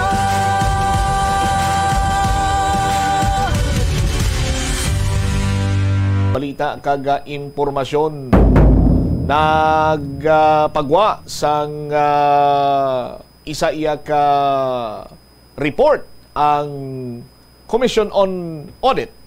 Ini may kantanan sa ila sini nga pag-flag, pag-question sa city government kung nga delayed ang feeding program. Ang City Social Welfare Development Office may pathag diri. Si Bombo Angel Tan may follow-up report. Jel, sa report, please go ahead. Nagpathag ri Bombo Cham ang City Social Welfare and Development Office sa natabo nga delay sa pagpatuman nila sang supplemental feeding program halin o kung programan ini siya sa Department of Social and Welfare Office nga Region 6. Ini matapos sa flag sa Commission on Audit ang ila kadugayon sa pagpatuman sa nasambit nga feeding program. Bombo Cham sa interview sa Bombo Radio kay Miss Teresa Hilogo, ang head sa nasambit nga opisina, yagid pahayag nga amo na ganing ginpasa sang DSWD sa bahin sang CSWDO ining supplemental feeding program bangod na budlayan man ini sila magpatuman sa bahin sang Region 6, in specific na lang nila diri kuno Bombo Cham sa bahin sang Iloilo City. Kag nakabaton ang syudad sang surusobra sa 10 million o kung 10,887,480 pesos nga budget kung sa diin ang natabo diri is nagalabot sa 10,081 beneficiaries nga mga preschool nga mga estudyante ang nakabaton sa feeding program. Ang ginflag diri abis ang COA Bombot Siam kagin question nila nga ginhatag na nila na release na ining cheque nga nagalabot sa masobra 10 million pesos sang March 7, 2023 sa bahin sa city government, pero nag-umpisa ang ila procurement process sang May 19 pa. Bangod ang pagpaatag naman diri sang CSWDO, pag-abot sa city sang cheque, kinanglan pa ini mag-agi sa accounting kag pila ka mga opisina sang syudad before makalabot abi sa implementing agency. After sinabombat Siam ang naglabot na sa Bids and Awards Committee, ang problema diri katatlugid ini mag-fail ang pagbid bangod wala sang bidder nga mapatol sa manubo nga presyo nga ginaplastar abi nga naka-indicate nga iya dapat sang DSWD nga ang worth or ang balor sang pagkaon sang feeding kada estudyante nagalabot gid lamang sa 15 pesos kada isa sa ila Bombot Siam. With this one, sa tatlo ka na fail nga bidding o kung nga procurement man diri ang ginubra na lang sa city government, agud matigayon ini siya, ginhimuan na lang negotiation na lang ang ginahimo para nga ti may magpatol na lang sa sining offer man kag sining programa kay ti ang kalabanan diri nga ginbid bugas, itlog kati mga primary nga needs para sa nasambit abi nga feeding program Bombot Siam. Kag ang ginflag pagit diri sang COA nga waay na utilize miara nga waay na utilize ng budget ang syudad sang December 31. Ginaplastar diri ni Misilogo nga hindi sila kadali-dali request sang fund utilization sang before abi December 31 kay manog close na ang ining do libro nga ginatawag kag wala pa abi matapos implement ang program Bombot Siam, rason nga ti kinanglan pa nila by next year sang 2024 nga ni dito nila na dispose ang maayo na plastar sang maayo kung diin naggadto ang kwarta kag sa pagkamatuod Bombot Siam ni sobra pa ang ginhatag nga budget nga nagalabot sa 34,000 pesos nga ginbalik na sa bahin sang Iloilo City Government. Dugang pa sang natungdan by 2025 naman yung supplemental feeding program qualified ang Iloilo City Government bangod nang in compliance sila kag nahimo nila sang insakto ining supplemental feeding program sa nga DSWD Bombot Siam. Pamatian tabala ang kabahin diri sang nangin pahayag ni Mr. sa Hilogo sa atong interview. Turnover nila sa aton kay napudlayan man sila ma'am kay kumong ang budget is 15 pesos per child kag kabudlay magna-market sini although nga tingugman pero ang rason Manila simbi may mga item nga perishable kung diin pa ni sila yan nag-order sa ilang nga mga items pag abot diri sa Iloilo ang iban mga dunot na. So amo na nga ang nag-decide sila nga i-turn over sa Iloilo City Government. So ang na-disburse lang sang DSWD is 7,258,000. The remaining sang 18 ginhatag sa aton nga kita nang makontinue. So amo nang natabo ma'am. So ang 72 days naton hatag nila. So baligin turnover nila ang check sang March 7, 2023. Gin-release nila sa aton ang chiki. Ang amounting to 10,887,480. So siyempre kay paagi nila sa atong syudad ma-undergo gini sa proper nga procedure sang accounting naton. So ginhimo naton ginhiwat kuan naton ang mga documents kay hindi lang ni insigida dayon ipanghatag damo pa kita dokumento nga dapat himuon kay maagi sa accounting nga procedure sang syudad.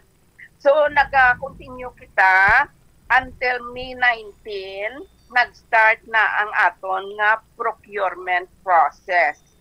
However, ang tanan nga transaksyon diri sa syudad nagaagi na siya sa BAC. Sa proseso sang BAC, pila ka tatlo ka bidding ang na-fill tungod nga na-fill siya kay tungod mga tam-an kanubo ang presyo. sang mga commodities. So damo nagaisol nga supplier ginadrop nila.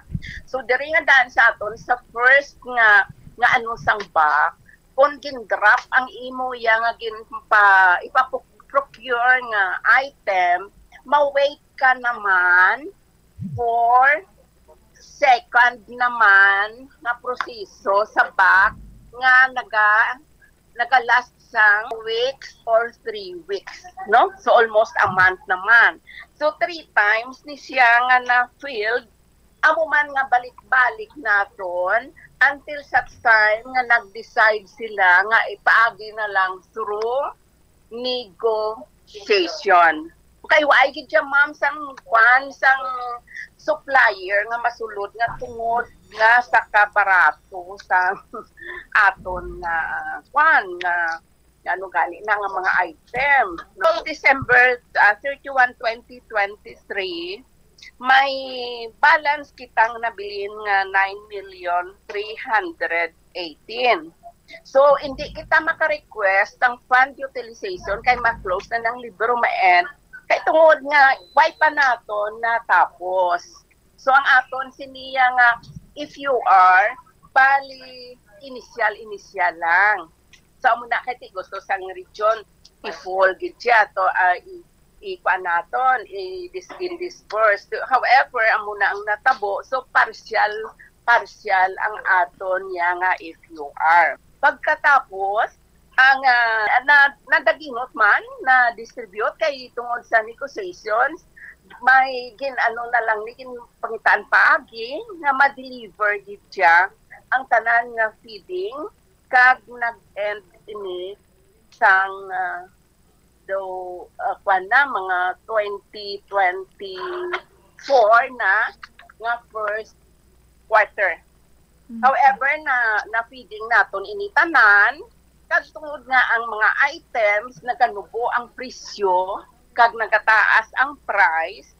So may nabilin kita nga hindi naton na niya magamit kay ma-close na siya ang libro so hindi pwede hindi niya continuing. So may nabilin nga 34,365.45 sa pag-apan liquidation. So ang advice niya sang region para makakuha kami sa next nga feeding naman sa succeeding nga year nga 2024 kinbalikid sang syudad ang kwarta nga 34,365.43 nga nagbalance sa aton FUR. Ang mga na-disburse naton ang mga purchase ang milled nga rice, well-milled nga rice, mga bread, kag other nga mga ingredients sa feeding naton, kag ang mga grocery items na gin-purchase, based man sa menu, cycle menu yang ginhatag sang region, kung baka sa na-disburse gid naton, ang tanan nga kinahanglanon kung nga may nabilin nga 34,000 tungod sa price nga may naga-drop, may nagataas. Oo. Bombo Cham na batian sa mga kabombo naton si Ms. Teresa Hilogo sa Iloilo City Social and Welfare Development Office. Ini si Bombo Angel Pichiliertan para sa number 1 and most trusted radio network na country ang Bombo Radio Philippines. Basta Radio, Bombo! Salamat gid Bombo Angel Tan. Inikon batunon sang Commission on Audit mas 10 Mayo. Anon mo kay way makuno mahimo ang City Social Welfare Development kay way sa may mapatol sa kabarato sang ila sini iyang pamresyo. Samtang sa piyak sini nga bahin ari daw makambal ka man bumbo umel nga sanaol. Mabatian sang iban sini nga empleyado sanaol. Kay nga man ang insentibo dito sa may Iloilo Provincial Government to, masubra na 40,000 pesos. Agoy! Oh, sino may kilala di empleyado sa Capitol? Oh. Ma'am, sir! Merry Christmas! Anyway, i-check natin si Bombo Lindsay ba? Di nga masubra 40,000 pesos now. Abi, paano nag-sobra sa 40,000 pesos niyang mga insentibo yung nabaton sa empleyado sa provincial government to? O kag ever since aton sini nga mga kauturan daw ang Kapitolyo ya do may amuning may brubulto gawa mag-abot ya sa chimpo sang Disyembre mo sa mga insentibo nila. Check tabla si Bombo Angel Tangel sa report. Please go ahead. Si Bombo Lindsay ni Bombo Cham. Masobra 40,000. Bombo Lindsay, I'm sorry. Bombo Lindsay, please go ahead. Yes. Masobra 40,000 pesos, Bombo Cham, ang incentives nga mabaton sa mga empleyado sa Iloilo Provincial Government subong nga bulan sa Disyembre. Gani nga timangin mas Mary Nagit ang ilaya nga Paskwa diri sa Iloilo Provincial Government. Bangod 47,000 pesos gid ang mabaton nga incentives sang mga empleyado. Sang damlag lang na aprobahan sang sangguniang panlalawigan ang Appropriation Ordinance number 2024-04 kag Appropriation Ordinance number 2024-05. Ang ining ordinansa nag-authorize na siya, Bombo Cham, sa supplemental budget number 3 kag number 4 para sa collective negotiation agreement incentive na balor 22,000 pesos. Lakip man ang service recognition incentive na 20,000 pesos kag productivity enhancement incentive nga 5,000 pesos. Ginpakigangutan naton si Iloilo 4th District Board Member Domingo Oso Jr., ang chairman sang Committee on Appropriations kag iyang kahayag nga permado na niya ang ining appropriation ordinance kag hulaton na lang ang perma ni Iloilo Governor Arthur Defensor Jr. agod nga timahatag na ma-disburse na sang provincial treasurer sa aton niya nga mga empleyado. Suno kay Oso, mahatag ng incentives, Bombo Cham, sa mga empleyado antes magtakop ang tuig 2024 bangod nga base man sa guidelines ng Department of Budget and Management, kinahanglan ihatag ang ining incentives nga hindi maglapaw sa December 31, 2024.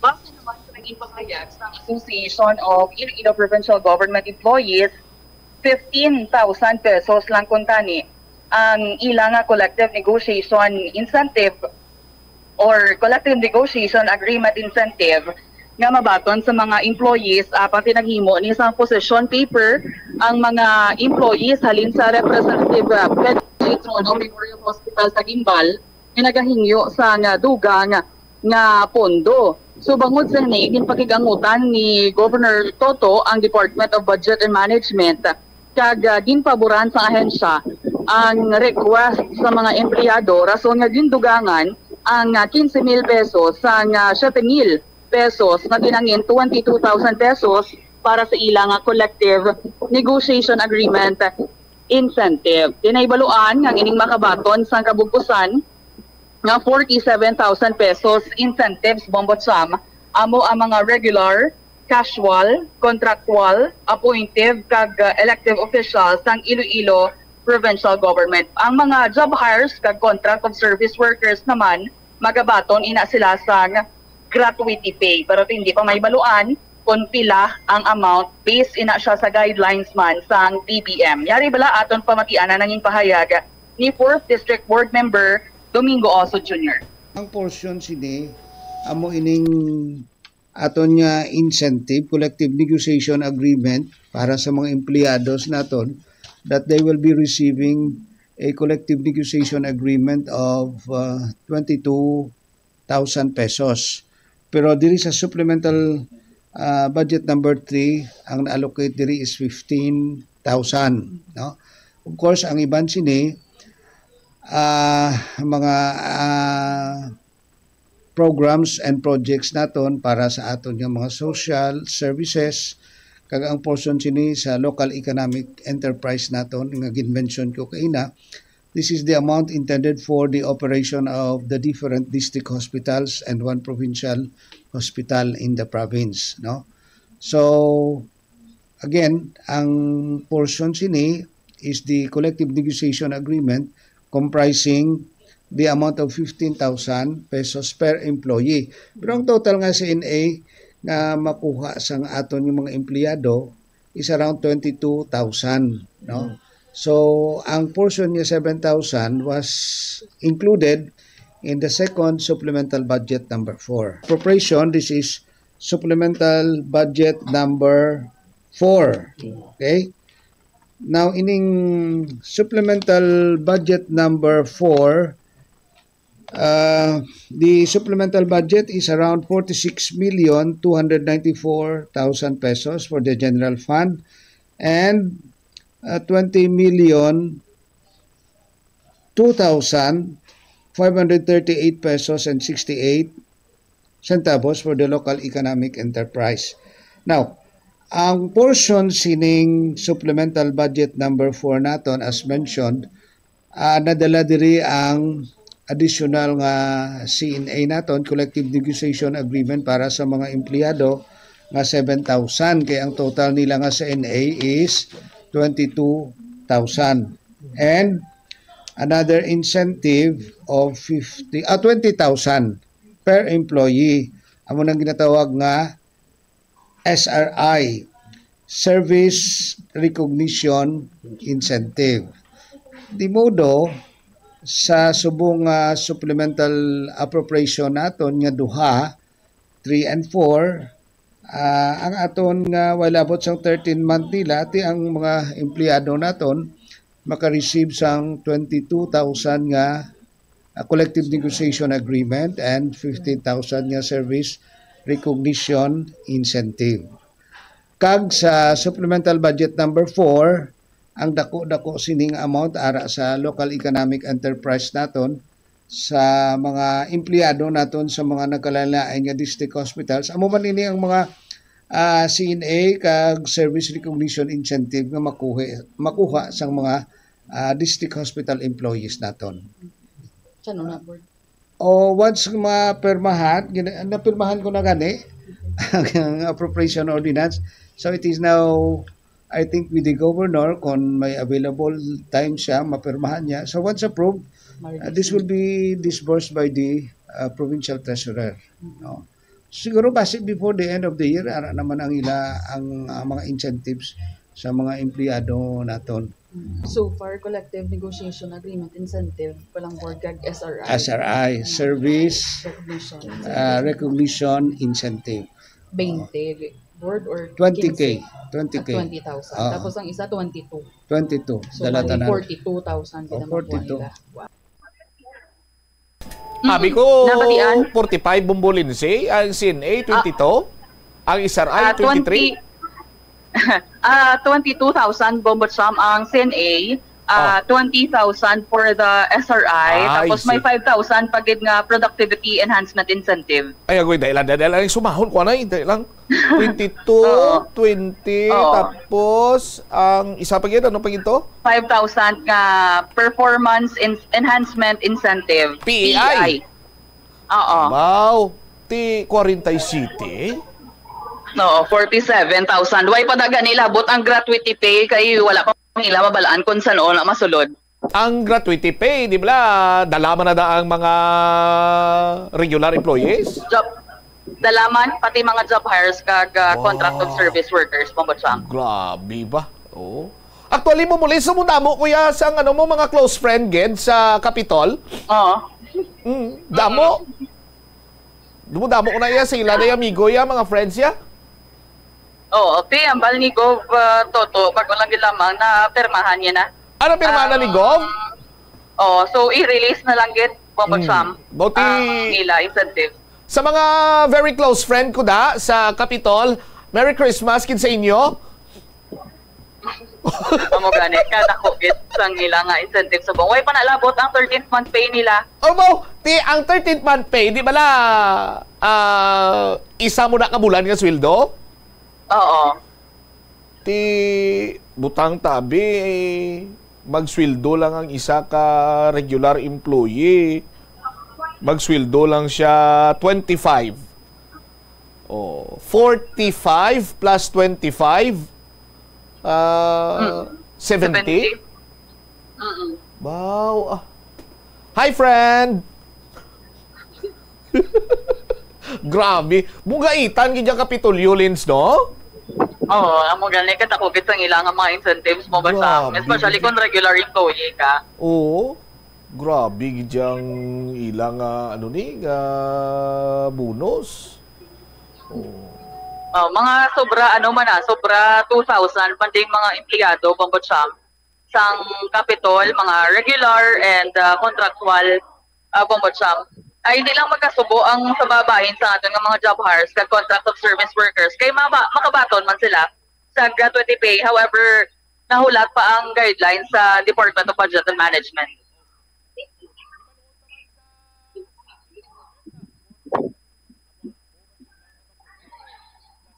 Bombotsam.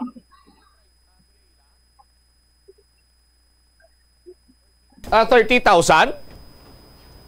Lens? Bombotsam, Okay, abi ko na lubat ako. lain galing nga buto na pindot ko bumumil. Sorry, gadagan man si bumumil sa ako ni.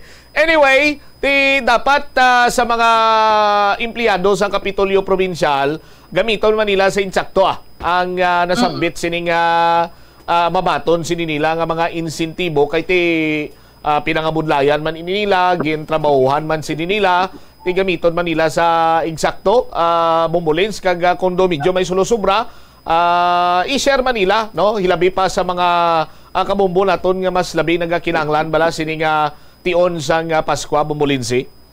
Insakto bit Bombotsam. No, so balusan Manila asang maayo man nga pagtrabaho diri sa Iloilo Provincial Government. All right. Inisipong po, Lindsay Ermitanio Bade para sa the number 1 and most trusted radio network in the country, ang Bombo Radio Philippines, Basta Radio, Bombo! Salamat kinda Bombo Lindsay Bade. Sa aton sini nga mga kabumbo, hindi lamang ang Kapitolyo Provincial, kay iban sini nga mga talatapan sang gobyerno, may mga kasubong man sini. Nga ginapanghatag sini nga insentibo. Grabe kung nag-obra ka sa gobyerno, amo galing niyang mga insentibo nga imo sini nga mamabaton, may CNA ka, may SRI ka, may PEI ka, may 13th month pay ka pa. Kung mag-amo sining ugada, ginalantaw naton nga why iya sang rason, no, nga magtinamad, nga pangita pa sa other ways nga maka-income ikaw dira samtang nga nagatrabaho ka sa gobyerno, katulad ng ilabang abisang kung kurakot ikaw mangin kurap ikaw kay sa sweldo mo pala nga daan sa imo siniya nga mga insentibo dira dalagko na, pero muning ginalibugan sa ulo nga damo sa gyapon ang mga issues diri iya sa aton sini nga panggobyerno, not necessarily sa Kapitolyo kag sa City Hall, but sa pangkabilugan no damo sa gyapon iya sa mga kamalamalahan kag mga issue, no, nga nagapilit sa aton sini iya nga mga talatapan sang gobyerno kon korupsyon ang aton sini nga pag-aistoryahan. 25 minutos na nakaligad sa takna sining launa pagbalik naton na banwa. Ang kaso nga murder ipasaka na. Subong adlaw, batok iya sa sining construction worker nga nakapatay sang pulis sa banwa sang Uton. Kag ang aftermath kuno sang misa di Aguinaldo, may mga tinapungulay, may mga binunanay, hindi mayo. Rason nga ang ICPO nagapanawagan sa koordinasyon sa tanan sini para sa sining insidente nga ginakaulamiran sang mga pamatanon. Balikan tayo ni matapos ang pila ka-importante nga mga pahanumdom. Oras naton 25 minutos na nakaligad sa tak ng alauna. Mabibili na sa mga suking poultry supply. Carefeeds Poultry Feeds. Para sa masaganang pangingitlog, Carefeeds Layer. Tsak na mas maraming itlog, mas malaking kita. At para naman sa mas matimbang at mabilis na paglaki, Carefeeds Broiler. Wastong bigat at mas malaking kita. Kaya, mag-Carefeeds Poultry Feeds na. Tamang alaga sa mas abot kamay na halaga. Available na rin ang Carefeeds Pig and Pellet, Quail Layer at Duck Layer. Carefeeds, mula sa New Panay Agri-Ventures Development Incorporated, makers of Love Feeds. Mga palangga nga kasimanwa, sa ulugon naton ang Paskwa nga puno sang kasadya kag paglaom. Dumdumon naton nga ang matuod nga mensahe sang Paskwa amo ang paghigugma kag paghatagay. Sa aton mga selebrasyon sini nga Paskwa, hindi man naton pagkalimtan ang aton mga kauturan nga ginakulang sa pangabuhi. Ipaambit naton sa ila ang grasya kag kalipay sining tion sang Paskwa. Padayon kita nga maghumpong kag magbinuligay para sa kauswagan sang probinsya sang Iloilo. Ini si Governor Toto Defensor. Kaupod ang akon pamilya kag sang aton partner sa kauswagan Mayor Lian de Buque, our partner in good governance. Kag uswag Ilonggo Party List nagatamyaw sa inyo tanan sang malipayon nga Paskwa kag mainuswagon nga bag-ong tuig. Kahibalo ka bala nga ang color ang makaapekto sang imo nga modo santo sa pagtuon sang American Home Shield. Mayara sang correlation ang color kag mood. Kaangay sang pula nga nagapataas ang blood pressure kag heart rate. Apang mas maayo ang duag nga pula kunyara ini sa kusina bangod mas nagapagana ini sa pagkaon. Ang shades nga blue kag green ang ginaabiso sa mga psychologist nga nagakadapat yara sa sulod sang imo kwarto bangod ini nagapakalma sa paminsaron sang tawo. Sakot nga damigo kag miga nga mga Ilonggo nga padayon nga nagasuporta sa ato. Inatamyaw ko kamo sa masanag na Paskwa kag malipayon nga bagong tuig. May this celebration bring happiness and joy in our hearts para mas bugana kag padayon nga pag-uswag sa aton nga syudad. Salamat kid sa inyo nga suporta kag pag-upod sa aton misyon para sa kauswagan sang tanan. Si Captain Jose Cabalfin Calugas ang pinakauna nga Filipino nga nahatagan sang pinakamataas nga pagkilala sang United States Army nga amo ang Congressional Medal of Honor. Natawo si Calugas adtong 1907 sa Leon, Iloilo kag nangin katapo sang Philippine Scouts adtong 1930. Sang naglupok ang World War II, nagserbe si Calugas bilang Master Sergeant sa 88th Field Artillery. Sa inaway sa Bataan Peninsula batok sa mga Hapones sang January 1942, nagpakita si Calugas sang tumalagsahon nga kaisog kag pagkabaganihan sa patagawayan nga nakakuha naman sang pagdayaw sang US Army rason nga ginpasidunggan siya sang Medal of Honor. Gabulig sa paglikaw sa nanuhay tuay nga balatian ang simple nga pagkaon sang citrus fruits kaangay sang pomelo nga puno sang powerful immune boosting antioxidant. Ang pomelo ang puno man sang lycopene, isa ka anti-inflammatory, anti-aging antioxidant nga nagapanami sang supat. Ang duga naman sang panit kag dahon sang pomelo ang natukiban nga makapatay sang cancer cells kag nagapalikaw sa paglapta sini sandig sa test tube studies. Help is available. Pinaagi sa pag-istorya, paghatag sang suporta, kag direkta nga bulig sa nagakinahanglan, mahimo mugid nga mapunggan ang suicide kag makasalbar sang kabuhi. Santo sa World Health Organization, ang suicide ang fourth leading cause of death sa mga kabataan nagaedad 15 to 19 anyos. Kung ikaw o kung may kilala nga nagasuprer sa depresyon, mahimo nga mag-contact sa National Center for Mental Health Crisis Hotline sa numero 0966-351-4512. Likawan ang mga disgrasya nga dulot sang kuryente. Tabunan o konselyuhan ang mga wala nagamit nga electrical outlets. Ihaboyo kung ipa-repair ang mga electrical items nga may samad nga cords. Hukson sa saksakan ng mga electrical appliances antes ini i-repair. Hindi paghuslo na mga plug halin sa outlet nga ginabutong ang cord kay basi mabugto ini. Hindi pagpunon sa nakasaksak ng mga appliances o kon gadgets sa mga salaksakan. Hindi magtandog sa electrical appliances kung basa ang imo mga kamot. Likawan ang pagsaka o kon pagtandog sa puno o kon sangasang kahoy nga may nagalaylay nga kuryente. The Farmers Bazaar, your traditional public market with the touch of Plazuela Dos, ang isa ka lugar nga gintukod sa tion kag sa kasagsagan sa COVID-19 pandemic nga may tinutuyo nga maghatag sa imo sang safe marketing experience. Subong nga ang COVID-19 hindi nagidman dako nga pamahog kag nagapakadto na kita sa next normal. Rest assured nga ang Farmers Bazaar will further evolve agud nga magpadayon sa paghatag sa inyo sing satisfying marketing experience. The Farmers Bazaar. Sa lower level, tara na pahamtang ang fish, poultry, kag meat section. Para naman sa inyo mga kinahanglanon nga prutas, utang kag iban pa, magbisita sa upper level, pinaagi sa paggamit sa hagdanan o kon sa pagkadto direkta sa parking lot. The Farmers Bazaar, your traditional public market with the touch of Plazuela Dos. Plazuela de Iloilo, Billboard of Activities for December 15 to 21, 2024. Ang Desyembre 21, amo ang Sabado bago ang adlaw sang Paskwa. Spend that day sa Plazuela de Iloilo and be entertained with a great selection of songs ni Mr. Totong Villaruz, kagangiya nga banda sa concert at the plaza. Blasting off alas 6 ng gabi sa Desyembre 21, Sabado. Sa tiyon sa musical show, napulo ka mga matahom nga Plazuela de Iloilo Christmas Edition Mugs kag madamo pa nga iban ang igaparapol sa mga suki sang Plazuela de Iloilo. Sa Disyembre 22, Domingo, ginaagnang tanan nga mangin kabahin sang Eucharistic celebration nga pagahiwaton sa Latolda sa mga adlaw alas 11 sang aga. Sa tiyon sang Holy Mass, let us petition before God nga dugangan niyang aton resolve to embrace His will. Ilabi na gid sa sini nga Yuletide season kag sa maabot nga mga inadlaw agud nga ang kalinong kag paghigugma amo magahari sa aton tanan.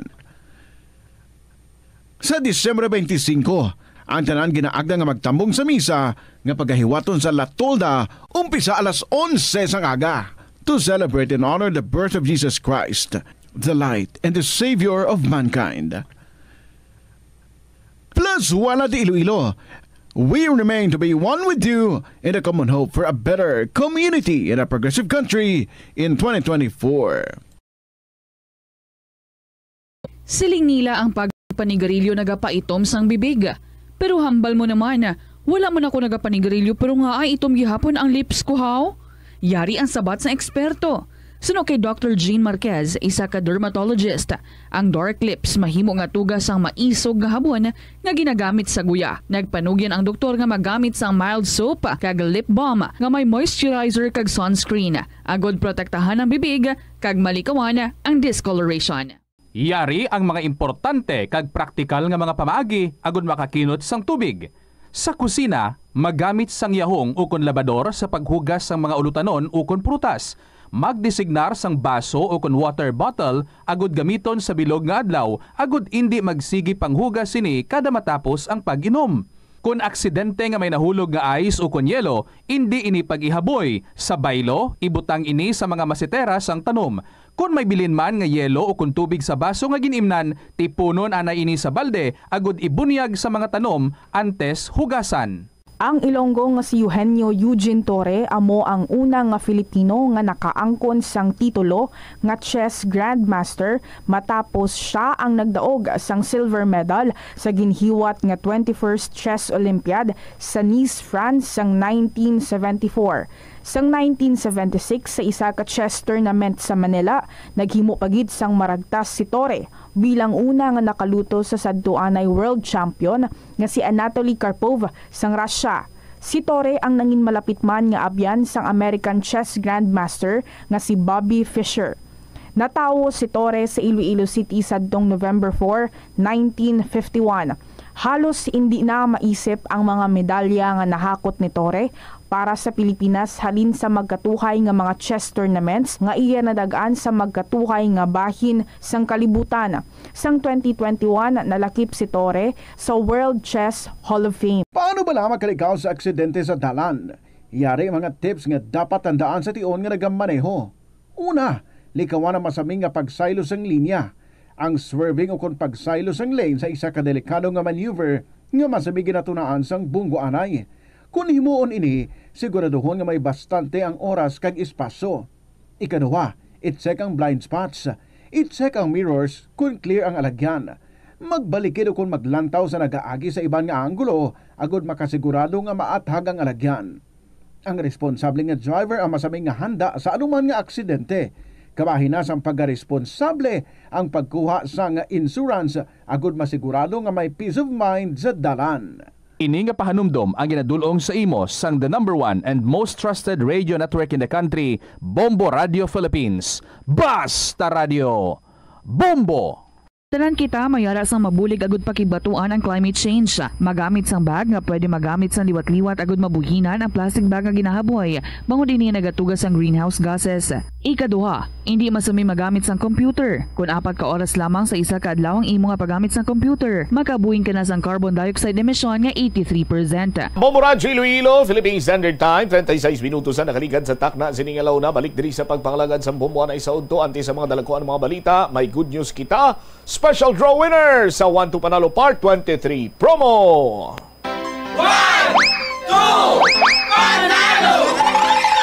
Narito na ang special draw winner na nanalo ng 500 pesos cash at isang limited edition AM/FM radio with LED light. Pwedeng rechargeable, pwedeng di kuryente at hindi fixed dial. Atensyon, atensyon, atensyon sa mga taga Banwasang Alimudyan magagikandiraton sining tagnaog, partikularmente sa Barangay Binalod, taga Barangay Binalod, Alimudyan, Iloilo. Mangungumagid ini kay man nagamit siya sa proof of purchase nga Syngenta Crop Protection. Congratulations! Ernie Amorsolo. Ernie Amorsolo, ginlaw ikaw ni Bombo Cham. 37 minutos sa kaligad sa takna sining alaw na may anom ikaw ka oras sa pag-claim sa imo sining nga premyo nga 500 pesos nga cash plus limited edition sang radio, LED light, flashlight. Pwede sa battery, pwede man sa kuryente, rechargeable pa, kag labi kag labaw sa tanan. Wala ini nakapon ukon na fixed dial sa isa lamang ka istasyonan. Saluat, congratulations, Ernie Amorsolo, sa Barangay Binalod, Alimudyan, sining proof of purchase, R ukon Syngenta Crop Protection. 38 minutos na kaligad na sa takna sining alauna. Kaso nga murder ipasaka na subong adlaw batok sa suspitsado or sining construction worker nga nakabuno patay sa pulis nga miyembro sa Criminal Investigation and Detection Group Field Unit. Check naton ang dugang sining mga impormasyon kag follow-up report kaupo naman sa kay Bombo Jomar Villa. Jom, sa report, please go ahead. Kontrabando sa aton sa Uton Municipal Police Station nga ipasaka nila subong adlaw ang kaso nga murder patok sa sining construction worker nga nakabuno patay sa isa ka police personnel si IDG Iloilo sa may barangay Pakyad sa may nasambit nga Banwana. Matandaan ang ining biktima amo si Staff Sergeant Erwin Kalubayan assigned sa CIDG province kag ang ining suspitsado ang construction worker amo si Dan Agarferio 40 anyos ang paginaron na residente sa may barangay Silibaan, Banwasan Dingle, Iloilo, no? So nag-decide ang pulis nga murder bangod sa sining pila ka mga sirkumstansya at the same time parameter no sa nga kaso sining murder kung saan ang isa sa ginuyatan nila karon ang duha ka mga witness nga mo ang patag no sa ila sining karon nga statement sa ila sining affidavit nga mismo ila sila nakita ngayon suspect ang ginbuno no samtang nagapatalikod ang nasabit karon nga biktima kung saan ang nagresulta sini asang pagkadula sa iya sini nga kabuhi apubutsam no now sa motibo asil sa subong duha sa gihapon no ka mga anggulong nidalantaw sa kapulisan nga posible hinubog nga mayara sang way paginsindihanay samtang nagapatigayon sang drinking session sa sambit karon nga barangay. Kagay kinuha amo ang jealous no kun ang nga pagimon sa nga suspect patok sa biktima kay ang nagagawa sa information ang tagiya sa giko din sila nagapatigayon sa drinking session o kun inom-inom sa baklobo gilimnon ang ginapayag nga may para sang kursunada no ang magtimbang sining gabahin ang biktima kag ang suspitsado rason nga ti posible nagatanom sang ibubunot ining suspect rason nga himo sini ang pagbuno patay sa nasambit nga biktima bumbutsam sa aton sini nga mga kabombo. Now ti ang pamangkot sini karon kay man ang ining police assigned sa may bahin sang CIDG no Criminal Investigation and Detection Group. So ginpakigangutan naton dire ang CIDG Iloilo sa persona Director ni Police Lieutenant Marlon Aison no ang deputy commander sa CIDG province sunod sa natungdan in line sang duty no babutsam ang natabo sa diin kun natigayon nga mabunan ini nasabit nga suspitsado kuning biktima kay based din sa kay Lieutenant Aison do mga 3 months na kuno mo nga nagatrabaho sa may CDJ Iloilo kay original unit kasi ni address may kampo. So natabo sini dogin augment siya address may province bangod sa ginakulang sini karon nga mga personnel sa Iloilo. So muna nga mga 3 months na kuno ngayon siya nagserbisyo diri sa may CDJ Iloilo bilang intel operative. Sa aton sila mga kabumbok kayong trabaho sila sambit karon nga police personnel sunod diri sa Tungdan nga may ara sang command no halin sila sa kaitasan nga may ara sang wanted person sa first kag second district no Bubutsam galing sunod kay Lieutenant Tyson hindi lang siya sigurado kung ang ining wanted person ang ara man mismo sa lugar kung sa dinatabo ya ang insidente no so ang mo na sini ang uton tinabilong sa first district mo no so mo na kita validate nila karon kun bala ang wanted person ang ara man sa lugar ako sa dinatabo ining insidente no so but silingon sila kun ma-confirm nga ako nara gid man so related siya sining trabaho bubutsam kag kun for example ti kun hindi ma-confirm basi kun may iban pagin sining transaction dito no si Police Staff Sergeant Erwin Abi no ini nasabit nga biktima bumusab so man ang gin apat-pat diri sa aton kay sunod sa Tungdan may ara na sang command sa ila kag ining si Staff Sergeant Kalubayan ang ginakabig nila ti masaligan kag pila naman kuno ka mga personalidad no ang ila sini nga natigayon bangod man sa bulig sini kag ang pila ka mga individual nga tigin serbihan nila sang warrant of arrest kay kalabanan sini mga wanted person ang ginamonitor sini nasabit karon nga individual kag pila naman ka mga accomplishment no ang iya sini nga natapos sa iya sini nga pag trabaho bilang intel operative sa CIDG Iloilo Province Bubutsam. Ano lang unang kabahin no sa pahayag kag confirmation ni Police Lieutenant Tyson sa mga interview sa Bobo Radio. Oo, kay ang iyang ano na role ga-monitoring ti ang manamong target dira kuno sa area kang first district kag second district. So wala man ko kabalo kun din ang specific. Okay. Iti ang uto na the first district na di ba? Yes, I see. Regarding sa ano ni sir, sa droga or sa yung anong kaso? Na siya sa warrant. So pag ginambal natin nga warrant is a wanted person. So may monitoring. Pero ang information nga ambuta kung may idea kas ni nga do may do si lost tong nalantaw kay ang suspect do isalak no sila sa do konsonada ang bayin Ati mga personal nga mo na sir daw lagi ko tinalisa kaya ang investigation nara man sa uton MPS mo. Yes, okay. Oo, pero sa amon nga trabaho ang instruction ko sa ila kung ano lang da ang sa warrant nga nakasulod trabuhon nila. So bali ang sir, go ahead. About naman sa issues nga muna, hindi ko kasabat kay amo na ginambal ko, nasa uton phase ng investigation. Okay, no problem. Bali under pa ni sa imo isa kumano pa ni nga kamo to kadto kamo sa mo nga lugar so is surveillance to of the mona sir. Oo, kasi part na may dispatch kami na. Dispatches pa kami no. May dispatch kami na naka-blatter. Ay, see, okay. Ang duty nila ni sir 24 hours ni ni isang time nga daw ang ay sa office 8 to 5 or no? Pag operative ka wala na 24 hours na siya 24/7. Pwede na mga available no?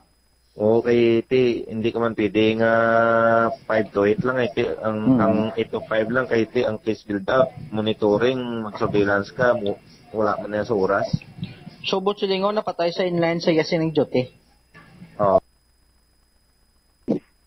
Si Police Lieutenant Marlon Aison ang Deputy Commander sa CIDG Iloilo, Bubutsam. Balan mo kung ang kabangdanan sang iya sining kamatayon bangod sa pagpangimon kay nagadulo diskarte ang suspect nabalaan sang suspect nga nagadulo diskarte man ining biktima ti wagid sang mga benefits nga pagabatunon ining police officer. Pero kung ang pagpalapit niya kag pagpakigabyan niya sa tag-iya sang Tiangge, no, masami nga nagakadto siya ti kabahin sang iya sining pamaagi sa pag-gather sang information sa mga wanted person nga assign nga iya sini nga iga-monitor. So makabig naton ina nga kabahin sang iya sini nga trabaho as intel operative, no, samtang naga-perform siya sa trabaho niya sa pagpangusisa, ti dira kag ini siya ang napatay, ti may mga pagabatunon pa nga mga benepisyo ining police personnel Bombo Jomar. So muna siyang plastada dira, no? Pero ang kadamaan sini, ang ila sini nga interpretasyon niya muna pag pangimon, no? Kung hinubog man ng istorya ti daw malayo man kay sandig sa imo sini nga pagpangusisa, way naman iya sa may nabatian pa nga pagbinaysay sa biktima kag suspitsado. Ginlipot niya malang tuya samtang nga nagatalikod kag binuno sa iya sini nga tiyan, Bombo Jomar? Yes. Based ko sa pagpulpangkot pa na to sa lugar ining construction worker for almost mga 2 years na nagatiner. Kadapot tibi mga dyaryo giman sila nagaset-set sa makulubog sinigilid nun. Kag kung mahubog kuno ning suspitsado do kabuot man kuno siya kay husto na lang kuno ini batang stupa gisaga bulid-bulid lang sa ila sini nga ginimnan. Kay kung may mga wagid man kuno nga do pwede pagsindihanay, duay man siya naghambal nga ado siya nagapanguna abi o kung nagakosgit sa kinagamo mo na sa sulod sa do ka tuig abi sa pagpulpangkot sa barangay nga why nisla sang do may na record abi nga involvement sa kinagamo inline sa inubog ining nasambit ya nga suspitsado pumutsap. So klaro lang sini karon nga ining police personnel duty sini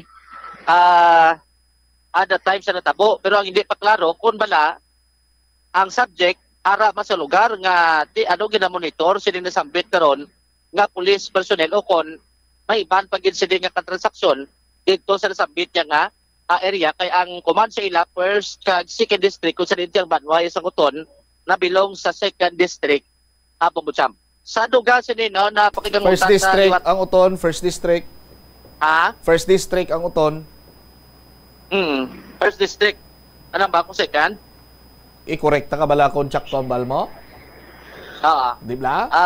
First district. Naman ang gin-mention sa ilang may ara sa monitoring. Galing based sa pagpulupangkot naton, tinipindi man siguro sa operation kung ano kalawig. Ito mga isa na kunukbulan nga balik-balik sa pulis na mo. Sa nasambit yung lugar, especially sa may Tiangge, based na sa pagpulupangkot nato dito sa palikot.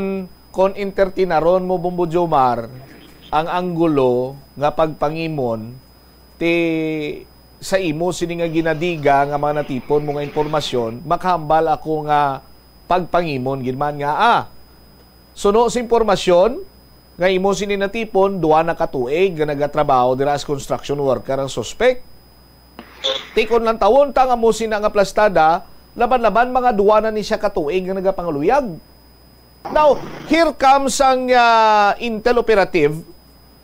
Sa sanulan ni siya, isa lang niya kabulan niyang iya sining krukanto dira. Tapos, ang tag-iya to, do madagit niya pa. Do nangimon.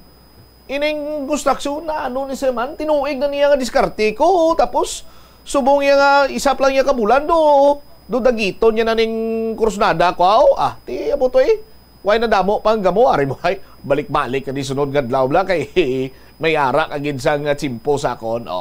Ti pagkakita ya to Joms. Why na damo gamo trutughong sanay jutay dira para mag-isog niya sining paminsaron kag balatyagon, no? Linipot ya ang pulis. Why man siguro gani nikbalo nga pulis ni ang binuno niya.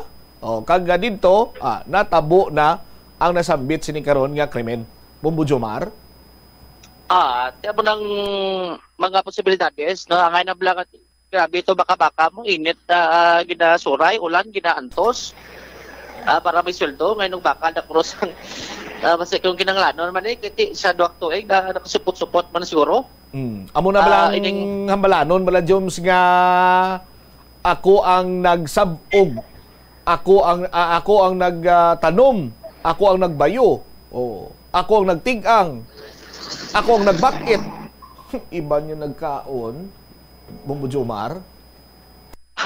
Ate, amo nang ginalantaw sila nga mga posibilidades. Kun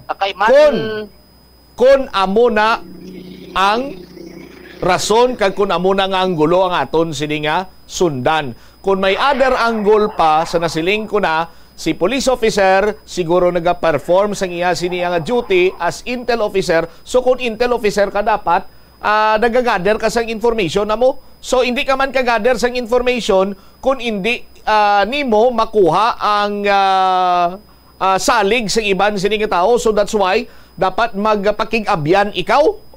Amo na. Palapiti ito balang tao nga way kakilala simo kag hambalon mo nga kilala mo si Amonio, may amo ka na, ginapangita ni sa subong, muni muna to. Din man nga Jess nga sugiran niya kaman kay way pa saya kakilala simo. Pero kung makuha mo nang iya sining buot, mangin mag-abyan na kamo, may salig na sa simo, ti daw damo man yung impormasyon niya tagya. Di ba, Jobs? Yes. Munang isa sa mga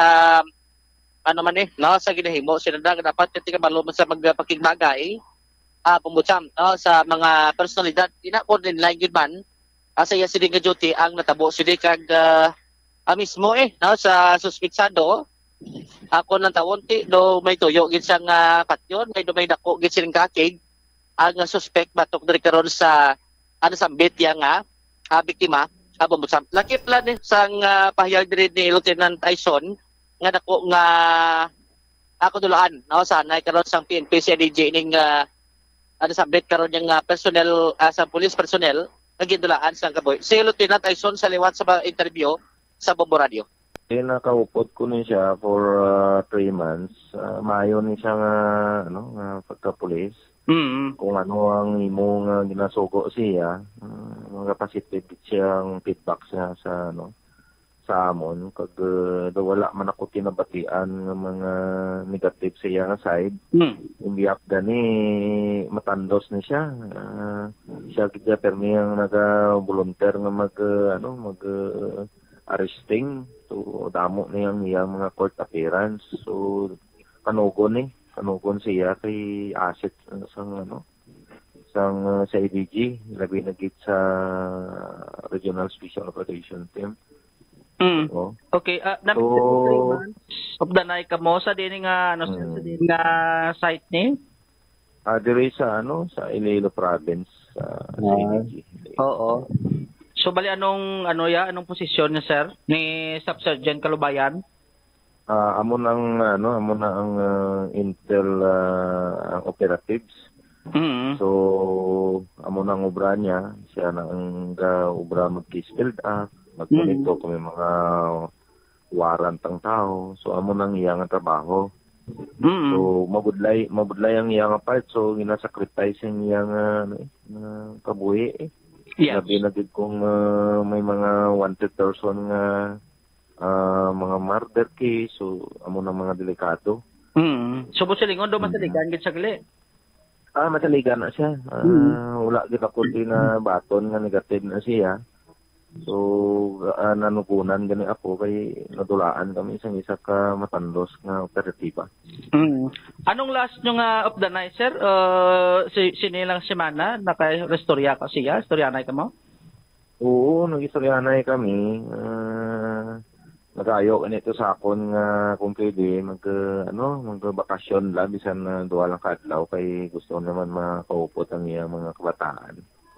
Siguro may mga special siguro nga event sa ilang pamilya. Joms? Si Lieutenant Aison, ang Deputy Commander sa CIDG, Iloilo. So mula ng pinaka mga plamungkutan nun, pwede kung maglawig isa kulan ang balik-balik, do ka nagabudlay manabi sa sitwasyon nga basi kung sige gyapon ang monitoring nila sa kunya sa sining wanted person nga sa first kag second district. Bubutang dito mo lang ginag-question kung ano nagawig si Sakbulan ang monitoring siya ni. Sa nasambit karon nga personnel kung nga ara ini siya sa nasambit nga lugar. So sige ana gina-check na to dugang siyang latest ka development pero ng mga resulta sa investigation sa kapulisan kag kun balati ang ining wanted person nga mo ang hatag nga kuman sa ila ara gin man bala sa area kun nga adito ang iya sini nga presensya Babujam. Alright. Si Bombo Jomar Consumo Villa para sa number 1 most trusted radio network in the country, Bombo Radio Philippines. Basta Radio, Bombo. Salamat gid Bombo Jomar Villa. Ingagawon ko lang balita ni Bombo Hana Andasa. Ini may kang tanan sa Doginhimo iyang avenue, no? Sa mga pamatanon, hindi man gid siling tanana ini guro may mga ganggang bala may mga grupo-grupo nga kada tapos ya sa misa diang ginaldo dira sila ya kag magtinapungulay, dira sila ya kag magbinunanay. May tapungulay sa mulo, may bunanay sa mulo, may nagbunanay man sa lapas. Tiyang Iloilo City Police Office nagapanawagan sang koordinasyon, no? May kantanan sa mga nagaklinabo sini nga insidente. Koordinasyon guruti sa mga ginikanan, sa mga force multiplier katulad sa mga barangay tanod nga malapit sa area kung saan may ginapatigayon nga misa di Aguinaldo. Check tabala ang dugang nga mga balita kag impormasyon kaupod sa kay Bombo Hana Andasa. Kay ti nakita naton nga daw hindi mayo ang kasubong sinikaron niya nga mga hitabo nga ang purpose gali iya sa misa di Aguinaldo hindi iya kay para nga magsimba kita, no? Ang purpose ang tinutuyo sang iban para magsimbay pero may mga pamatanon iya nga ginahimo sininilay nga do tambayan, ginahimo sininilay nga magpangita sang gamo, no, magtugas sang gamo, do oportunidad para sa ila nga i-showcase nilang ila sini nga pagka barumbado. Or pagka sarawayon. Sa aton sinikaron nga mga kabumbo. Anyway, kung hindi ta mahingagaw, inaitugyan naton sa iban Sinimanusin Public Affairs Program sang Bombo Radio Iloilo. Standby na kamo sa kapon lamang program kaupod naman sa kay Tita Regine. Inis Bombo Chama Blanco Vergabilin sa imo. Sang mananay nga hapon may God bless us all. Para sa the number 1 most trusted radio network kinakantri ang Bombo Radio Philippines. Basta Radio, Bombo, oras impunto las 2. Ini si Mayor Jerry Tredias, kaupod sa akon bugos nga pamilya, panamyaw gid sa inyo. Sang malipayon nga Pasko kag bagong tuig para sa tanan. May the light of Christmas guide us towards a bright and prosperous future. Nangin nausuagon ang aton nagliligad nga mga tinuig. And each year, we always finish strong with numerous awards and remarkable accomplishments. As we approach the new year, let's continue to be united. Ululupod naton nga ipadayon ang kauswagan sa aton syudad kag tagsa ka pamilyang Ilonggo. Again, I'm wishing you all a Merry Christmas and a Happy New Year. The Farmers Bazaar, your traditional public market with the touch of Plazuela Dos, ang isa ka lugar nga gintukod sa tion kag sa kasagsagan sa COVID-19 pandemic nga may tinutuyo nga maghatag sa imo sang safe marketing experience. Subong nga ang COVID-19 hindi na gid man dako nga pamahog kag nagapakadto na kita sa next normal. Rest assured nga ang Farmers Bazaar will further evolve agud nga magpadayon sa paghatag sa inyo sing satisfying marketing experience. The Farmers Bazaar. Sa lower level, tara na pahamtang ang fish, poultry, kag meat section. Para naman sa inyo mga kinahanglanon nga prutas, utan kag iban pa, magbisita sa upper level, pinaagi sa paggamit sa hagdanan o kon sa pagkadto direkta sa parking lot. The Farmers Bazaar, your traditional public market with a touch of Plazuela Dos. Plazuela de Iloilo, Billboard of Activities for December 15 to 21, 2024. Ang Desyembre 21, amo ang Sabado bago ang adlaw sang Paskwa. Spend that day sa Plazuela de Iloilo and be entertained with a great selection of songs ni Mr. Totong Villaruz, kagangiya nga banda, sa concert at the plaza. Blasting off alas 6 ng gabi sa Desyembre 21, Sabado. Sa tiyon sa musical show, napulo ka mga matahom nga Plazuela de Iloilo Christmas Edition Mags, kag madamo pa nga iban ang igaparapol sa mga suki sang Plazuela de Iloilo. Sa Disyembre 22, Domingo, ginaagnang tanan nga mangin kabahin sang Eucharistic celebration nga pagahiwaton sa Latolda sa mga adlaw alas 11 sang aga. Sa tiyon sang Holy Mass, let us petition before God nga dugangan niyang aton resolve to embrace His will. Ilabi na gid sa sini nga Yuletide season, kag sa maabot nga mga inadlaw agud nga ang kalinong, kag paghigugma amo magahari sa aton tanan.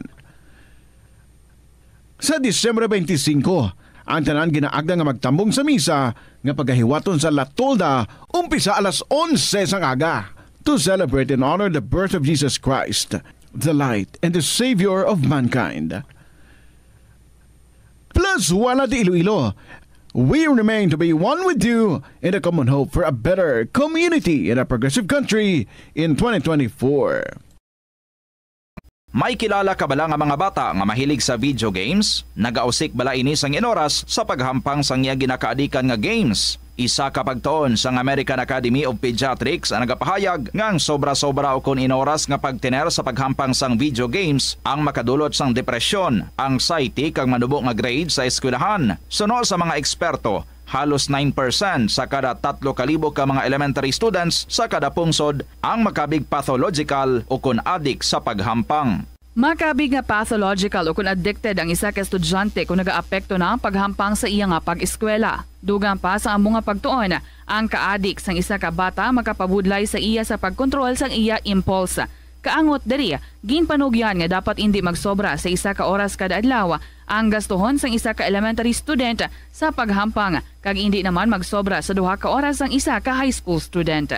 Himua nga mabungahon kag mapuslanon ang imo bakasyon sa panahon sang Paskwa. Yari ang pila ka mga bagay nga pwede mo mahimo agod mas masulit mo ang imo Christmas vacation o kon holiday break. Magtuon sa pagluto sang magkatuhay nga mga pagkaon. Magbulig sa ginikanan sa pagpreparar sa pagkaon kag tun-an kung paano ini ginaluto. Kung matutom ka sa pagtuon sa kusina, sigurado nga sa masunod nga Paskwa ikaw na ang mayor sa lamesa. Mag-set sang reunion sa imo mga kaabyanan o kun anay mga classmates. Talagsa na lang kamo magkitaay gani ingaliti ang okasyon sa Paskwa nga liwat kamo magkaupdanay. Hindi tanan nga banding madala lang sa imnanay. Mahimo kamo magkaorganisa sang iban pa nga mga outdoor activities, kaangay sang hiking o kon paglagaw sa mga tourist spots nga malapit sa inyo lugar. Kung masarangan, mahimo man kamo mag-amutay kag magpatigayon sang gift-giving activities. Magbisita sa imo mga himata sa malayo nga talagsa mo na lang makita bangod sa kasakoon. Tion man ini, agod mapapag-on pa ang inyo relasyon. I-develop pagid dugang ang imo talento kag iban pa nga mga interes, pinaagi sa paghatag sang tiempo sa pagtuon kag paghana sang imo kaugalingon. I-share ang imo talento kag iban pa nga kinaadman sa mga kabataan. Ang Christmas break ang isa ka maayo nga tion nga magiyahan ang mga kabataan palayo sa bisyo kag iban pa nga mga kalainan. Kung ikaw ang may talent sa pagsaot, pagkanta, pagtukar sang instrumento, pagpinta kag iban pa, tudloi sila. Mahimo mo man sila nga matudloan sa mga hilikoton sa sulod sang balay nga masarangan nila agod makatuon sila nga magtungod sang responsibilidad sa ulihi. Ini nga pahanumdom ang ginadulong sa imo sang Bombo Radio Philippines, ang pambansang radyo ng Pilipinas kag #1 radio network in the country. Basta Radio Bombo!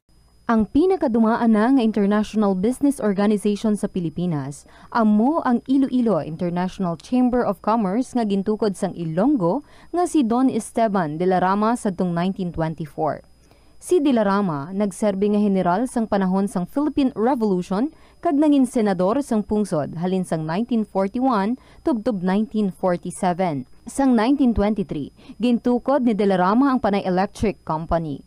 Magluwas sa interes sa industriya sang kalamay kag kuryente, gintukod man sang ila kompanya ang De La Rama Steamship Company Incorporated sa Iloilo nga mo ang nagbiyahe sa Iloilo kag Negros. Ang duwa sini ka barko nga Don Esteban kag Don Isidro ang ginpasad pa sang Frederick Krupp Germania Shipyard sa Kiel sa 1939 kag gingamit bilang troop transport para sa US Armed Forces sa Pacific Theater sa World War II. Masami bala nga nagabiring ang imutiil? Suno kay Dr. John Hubert Pua, isa ka orthopedic surgeon, masami nga mabatyagan ang cramps sa idalom nga parte sang lawas. Apang mas delikado kung masami mo ini mabatyagan sa ibabaw nga parte sang imulawas, kaangay sang kamot, bangod posible ini nga palatandaan sang mas malala nga balatian, kaangay sang sakit sa tagipusoon, diabetes, kag hypothyroidism. Nagpanugyan ang doktor nga ang pinaka-epektibo nga solusyon sa cramps amo ang stretching exercise tubtub madula ang pagbiring.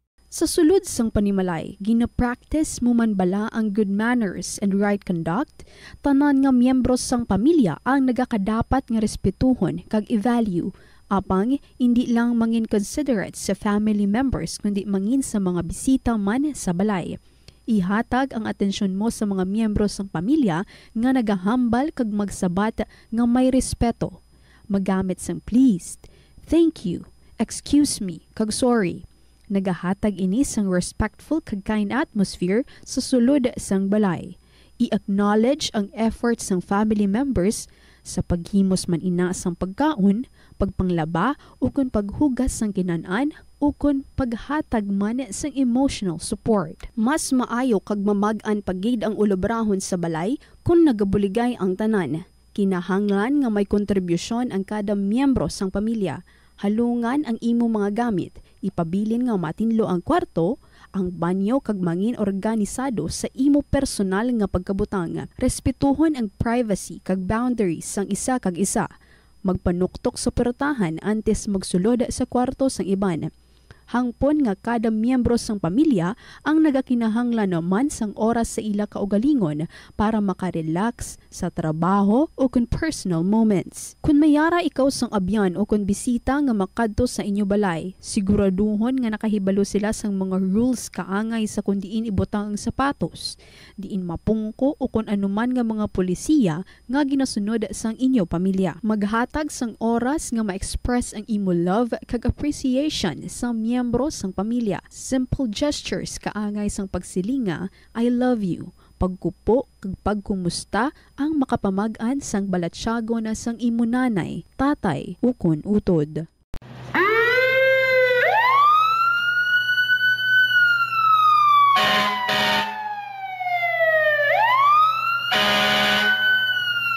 Yari ang mga tips agud nga malikawan ang sunog sa balay. Ini pagpabayaan ang kusina samtang nagaluto. Kung kinahanglan nga magbiya sa kusina, siguruhon nga may mabantay sang pagkaon nga imo ginaluto bangod sinigundos lang ang pag-ibwal sang kalayo. Taguon ang anuman nga flammable products sa husto nga lugar. Ang household cleaners kag items kaangay sang hairspray o kung shaving cream ang delikado kung i-expose sila sa source of heat. Ibutang ang mga ini sa cool area. I-maintain ang mga wires antes magsaksak sa sakit. Chikyaron nga walay ni sang kinagtan sa ang ido o kung iban nga sapat, ilabi na kung ikaw ang may hinuptanan. Kung may damaged wire, isla nini sa gilayon. Siguruhon man nga may yara sang fire extinguisher o kung fire blanket sa balay. Dapat man nga nakaibalo ang tanan nga family member magamit sang fire extinguisher agod mapalong inigilayon. Ang tagipusoon ay isa sa mga pinakaimportante nga organ sa lawas ng tao. Gani, nagakadapat lang nga ini ang halungan. Paano ba na mapabilin nga healthy ang aton heart? Agud malikawan ang risgo sang heart disease, dapat ka magkaon sang healthy nga mga pagkaon. Kinahanglan man nga maging aktibo, kaangay sang pag-obra sa mga physical activities kag pag-exercise. Ginarekomendar man ang pagpabilin sang healthy nga kabugaton. Agud malikawan ang mga balatian sa tagipusoon, dapat likawan ukon ang taton ang pagpanigarilyo ukon magpalayo sa second-hand smoke. Kung mag-inom sang alcohol, drink moderately. Dapat man nga kontrolon ang cholesterol kag blood pressure kag hindi magpa-stress. Tumalagsa! Ito ang Bombo Radio Philippines. Fully digitalized. Numero 1 sa balita, komentaryo, drama at serbisyo publiko. Bombo Radio Philippines. Bombo Radio Philippines. Ang inyong #1 at most trusted radio network in the country. Basta Radio Bombo! Good afternoon sa inyo tanan, mga kabombo. Oras na sa ating pag-inupdanay. This is Tita Regine. Welcome sa Thursday edition sa Sininga Palatuntunan. Kahapon lamang, December 19, 2024. Hala, lapit-lapit na langgid. Lapit-lapit. Lapit-lapit. Whatever. Lapit na langgid ang Pasko. Let's check how many days to go before Christmas.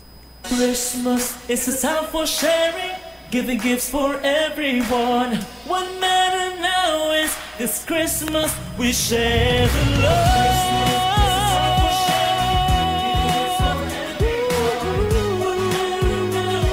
This Christmas we share the love. What matters now is this Christmas we share. Lapit-lapit na lang gidya, konting kembot na lang, 6 days before Christmas. And it's Christmas. Good afternoon sa liwat. Welcome sa Kahapon Lamang program. Mga kabombo, today padayon kita sa pagdulong sa mga makalilingaw, mga kasaysayan, as we say hello also sa mga friends natin, especially those friends we have abroad. Sa mga nag-share man sa ilang mga stories diri sa Kahapon Lamang program. Kumusta na kamo dira? Ang iban siguro sa inyo nagpauli diri sa Pilipinas. Ang iban probably dirigid sa syudad o kung probinsya sang Iloilo. So welcome home.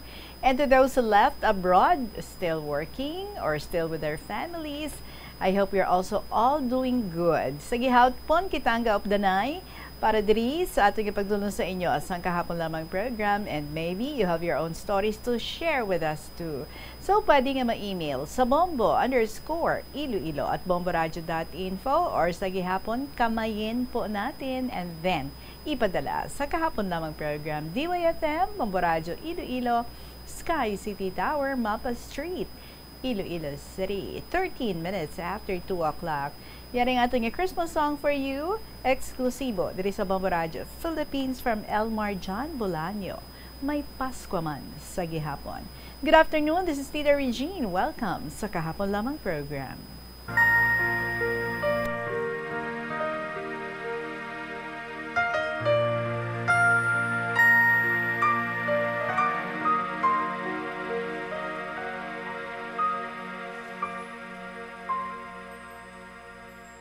Wara takon ginbunag kamanggaranon. Nahisa ko sa mga bata sa amon.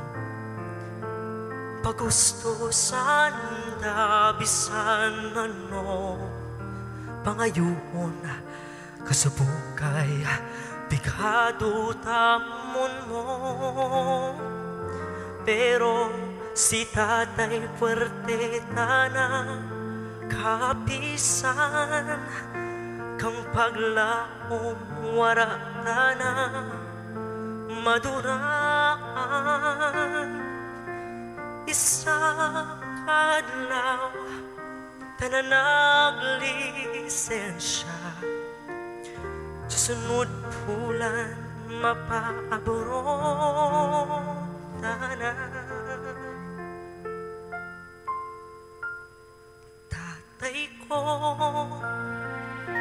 maghandam kao, tatay ko malanggaw, tatay ko paglaom kao kang aton pamilya.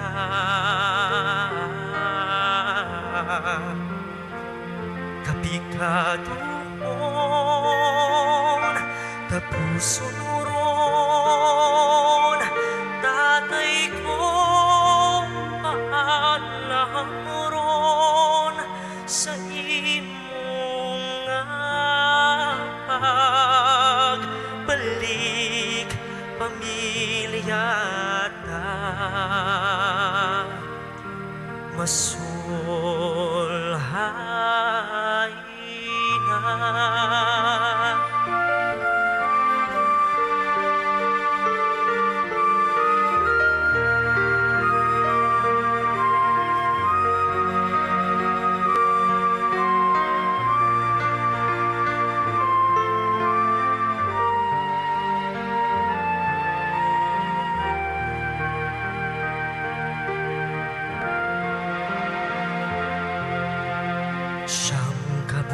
ng ana kontrata.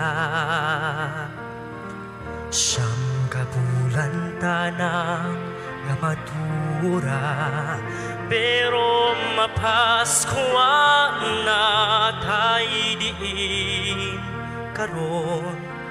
Babatsyag manabi sa amon. O Diyos ko, si tatay lang irikalo, presensya niya lang masadya na ako. Antes kang Paskwa, si tatay ginpauli mo, apang suludron kang kahoy nga rektangulo. Tatay ko, sa diin karon, tay manupas kuwan na nagkaginbayaan mo ang imo pamilya.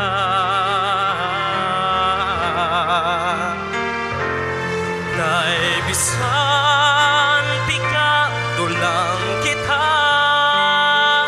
basta kumpleto kita. Kung mahagapot ang Paskwa, pero kang Diyos ginpamikaw. Ang Paskwa masubok, ang tatay kami nawadhan. Apang may rason ang tanan, may plano ang kahitaasan. Espiritu kang Paskwa magapabilin sa amon. Bisan si tatay wara ron, may Pasko man sa gihapon.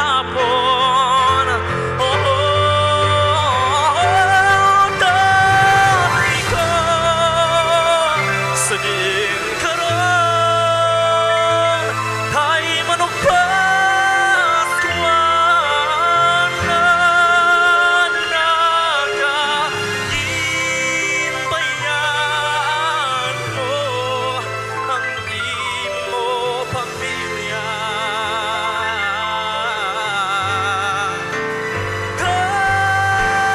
Kaibisan, bigado lang kita, basta kumpleto kita.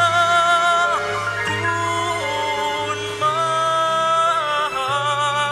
mahagapot ang Paskwa, pero kang Diyos ginbawi ka.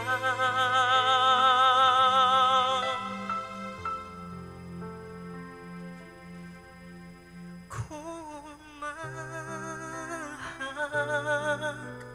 mahagapot ang Paskwa,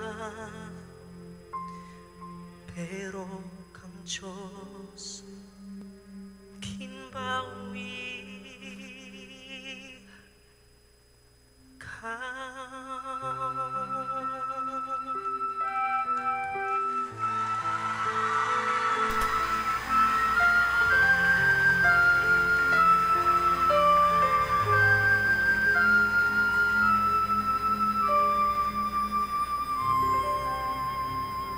May Pasko man sa gihapon eksklusibo diri sa Bombo Radio Philippines by Elmar John Bolaño. Ang magandang tuod, no? Nga tagos sa puso, makabagbag damdamin nga ambahanon para sa inyo. 21 minutos makalipas ang alas 2 sa hapon. Sige, smile naman kita, ha? Kay magabasa na kita sa ating kalingawan for this afternoon. Unahon ta ang sulat ni Utility of Elementary School of Cabalabaguan, Mina, Nan. Amugid na iyang iya kompleto nga code name. Dearest Tita Regine,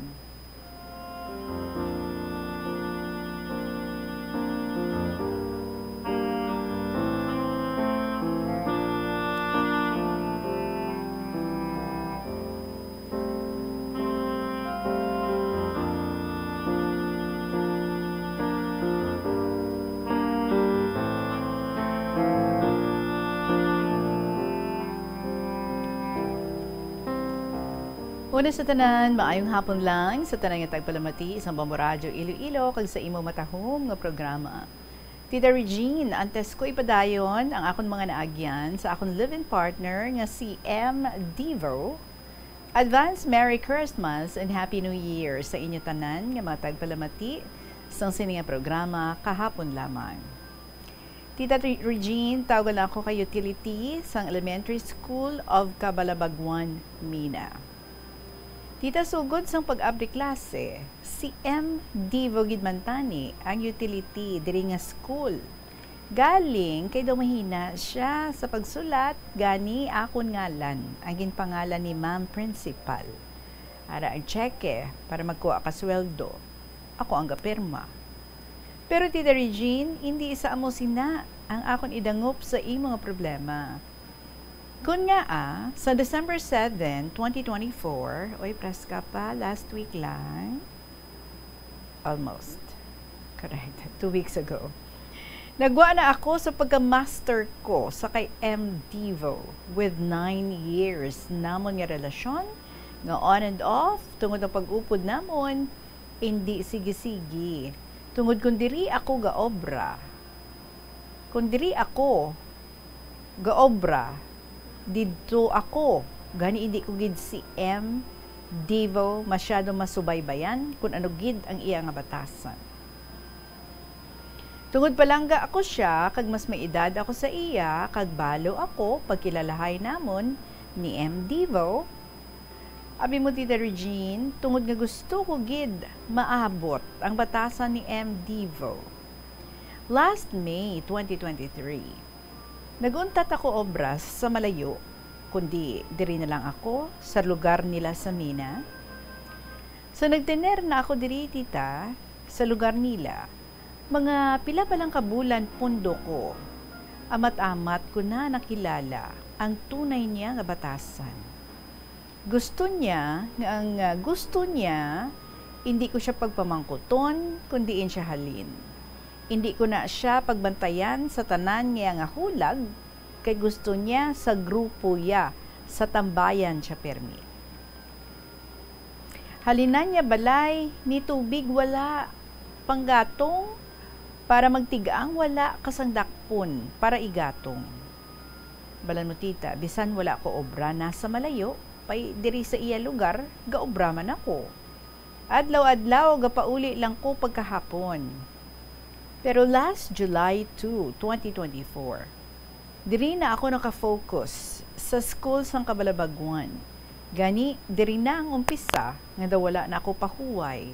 Tungod busy na ako, kay diri na ako permiga sermon kay M. Devo. Nga kapoy ka na, abtan mo, wala tubig, wala mga gatong para magluto, di permi na kami sinagabais. Paitanan niya ginahimo ni M. Devo. Tita Regine, ginapasensya ko pa ina siya sa tanan. Galing, sa sobrang nga pasensya ko tita, napuno na ako. Sang ulihiya nga ginapanghimo, last November 6, kapoy ako halin sa school, kay nagpaninlo kami, bisan si Ma'am Principal, gabulig pagani, kay may bisita sila pagkaaga. Baw, Tita Regine, ano imo nga? Pagabot ko sa balay, nagilay-hilay ako kay kapoy pa ako. Kay ginambalan ko si M. Devo. Ikaw anay tuluto ka pa niya punta? Abi Tita Regine, anong sabat niya? Mapisan ka gani sagwa. Diri tamad kaw. Sabay hamro siya ka switch ka suga. Di kundi nag-short circuit, kag nag-aso ang sulod ka balay. Tita Regine, sa sobra ko kakulba, nakadalagan ako pagwa. Pero abi mo tita, wala man ko gihapon na dulaan ka pensar. Nagdalagan pa ako pabalik sa sulod, kag i-off ang main switch para hindi masunog. Tita, sugod sang amo na sini ang ginahimo ni M. Devo. Do naglain na gidman ang akon nga buot sa iya. Kag baton ko na, nga bisan masakit, mapaiway na ako sa relasyon namon nga duha. Masakit man tani para sa akon. Nga sa 9 years namon nga pag-upod, ginbaylo ko sa iya ang mga bata ko. Pero wala ko na nabatyagan sa kay Mr. M. Divo nga importante ako sa kabuhi niya, kundi ang gusto niya sa grupo niya sa tambayan. Kag sa pasalamat lang ako sa grupo niya nga wala sang gatudlo sa iya ka mga bahad. Pero may grupo man siya nga mga malain man ang ginatudlo sa iya. Tita, last December 6, 2024, sang hapon na, pagpauli ko sa school nga nagalakat ako pauli. Naagyan ako ni M. Divo nga gasakay siya sa motor niya. Pauli man, kaghalin siya sa grupo niya sa Tumay, sa ginatambayan niya. Pagabot namon sa balay, nagdigamo ako tita sang panyapo namon. Pagkaluto, ginagda ko na si M. Divo nga manyapon. Baw wala gid siya gasabat-sabat? Kay pag-abot namon, naghambal ako sa iya, din ka naman naghalin sa tambayan mo sa Tumay. Sabat niya, oo Di sabat ko, timayo Kaya wala man siya, Tita Regine, nagsulod para nga magkaon. Ginhimo ko. Ginbalik ko anay ang kanon sa kaldero. Kag sabay haboy sang isda nga nasunog pagsugba ko sa ayam. Baw pagkakita ni M. Divo nga may ginhaboy ako, Tita Regine. Waya bradak pa ang kaldero nga may kanon. Kag ihaboy man. Kundi naakig ako, habal ko. Ginawa ta nagani ka pang budlay para makabakal bugas. Imo ipanghaboy mo lang ang kanon. Sabay hambal sa iya.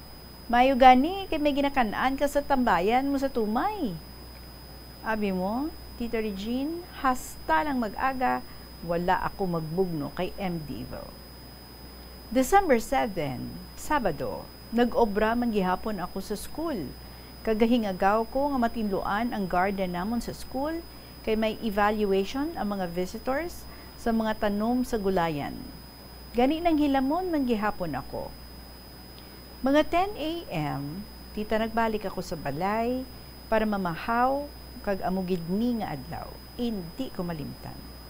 Tungod pagwa ako sa school para magpauli. Nakita abi ni Tawil.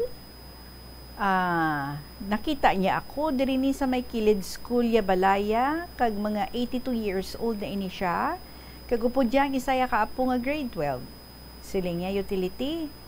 Pwede ikaw lang laba ka mga puti ko kay bag ulang kugwa sa hospital. Tungod Tita Regine, daw ginalantaw ko man nga matapos ko antes mag 3 p.m. para magbalik sa garden sa school. Naghuo ako kay Tawil. Gani, tapos ko pamahaw, nagbalik ako dayon kag maglaba. Natapos ko gidman, antes mag 3 p.m. ang laba ko tita.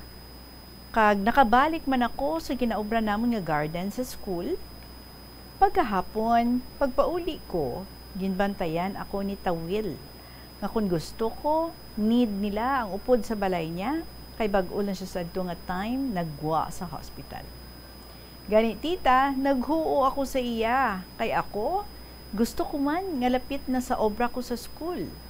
Kay solduhan man ako ni Tawil, gani siling ko amo na ini ang time nga makagwa na ako sa balay ni M. Divo. So pag-abot ko sa balay, Tita Regine, wala si M. Divo, kundi ato naman sa kagrupo niya sa tambayan niya sa Tumay.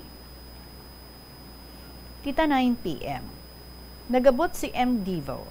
Kag-abot ko, balang naman siya. Gani nagwa ako sa balay kag Manilag, or balong naman siya. Baw Tita Regine, ano ginimo niya? Ginpang sipa niya ang bugasan. Kuni naglalapta ang mga bugas. Mga tubigan namon, pinangsipa niya man. Kuni nagkalabasa ang bugas. Sa ulihi, ang mga bayo ko ang ginhanger, kita ko tutdan niya. Kagang motor niya, baw mayo lang ang lighter niya ang ginsindi, daw hindi magdukot. Mayo gani, pagkakita ko, gindalagan ko si M. Divo, kaginsaway. Paghambal ko kay M. Divo, tungod balong ka, buwas sa aga, mahambalanay kita, nga hindi ka balong. Gani ginambalan ko, tulog kaw, kay buwas kita matapusay. Pagkaaga, Tita Regine, 4 a.m., nagbugdaw ako, kagin istorya ko si M. Divo. Siling ko, sugod subong, December 8, mahalin ko di sa balay mo. Kag maestar ako kay Tawil sa may school. Pag gusto ka na, imu-imuon. Ihatag ko na ang kahilwayan mo. Malaya ka na. Magtambay sa grupo mo sa tumay. Sabay lakat, Tita Regine. Panghimos ako kabayo ko, kag pagsanag-sanag, nagkadto na ako kay Tawil. Kag sa subong, diri na ako gapauli. Tapos ko obra sa school mga 10 a.m., tayon ko pauli di kay Tawil. Kag maglaba or paninlo kabalay niya. 3 p.m., balik naman sa school para manghimos basura kag pangtutdan. Kag tita daw okay na. Akong diri nga pagpangabuhi, tungod do hindi na ako permi-stressed. Kay wala na ako sa balay ni M. Divo.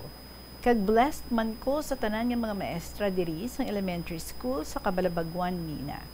Halin kay Ma'am Principal, hasta sa mga maestra, Madam, ug nga salamat sa inyo paghangop sa akon nga mga problema. Ang akon nang mabalo sa inyo, ang akon pag-obra diri sa school nga tampad. Kay importante sa tanan, tapat. Himuon ko ang kutob kamasarangan ko bilang utility nga babae. Sa liwat Tita Regine, amo na ni ang akon gift kay Lord subong nga Christmas kag pa-birthday sa akon ni Lord. This coming January 4, 2025, nga wala na ako sa kabuhi or nagwa na ako sa relasyon namon. Sa liwat, advance Merry Christmas and a Happy New Year to all, always. Love, Utility of Mina. P.S. Tita Regine, kung may kasakit ka, may kalipay gid, kag amo gid ni natabo sa akon. Lipay gid ko, kag blessed ko, tungod 9 years. Maupod ko na sa liwat mga bata ko. Tungod wala na ako sa kay M. Divo. Wala na sa may gapasipala sa akon, wala na sa may kun mabalong kulbaan ka. Ang labi sa tanan nga ina, upod ko na bata ko. So salamat gid sa liwat, Utility of Mina.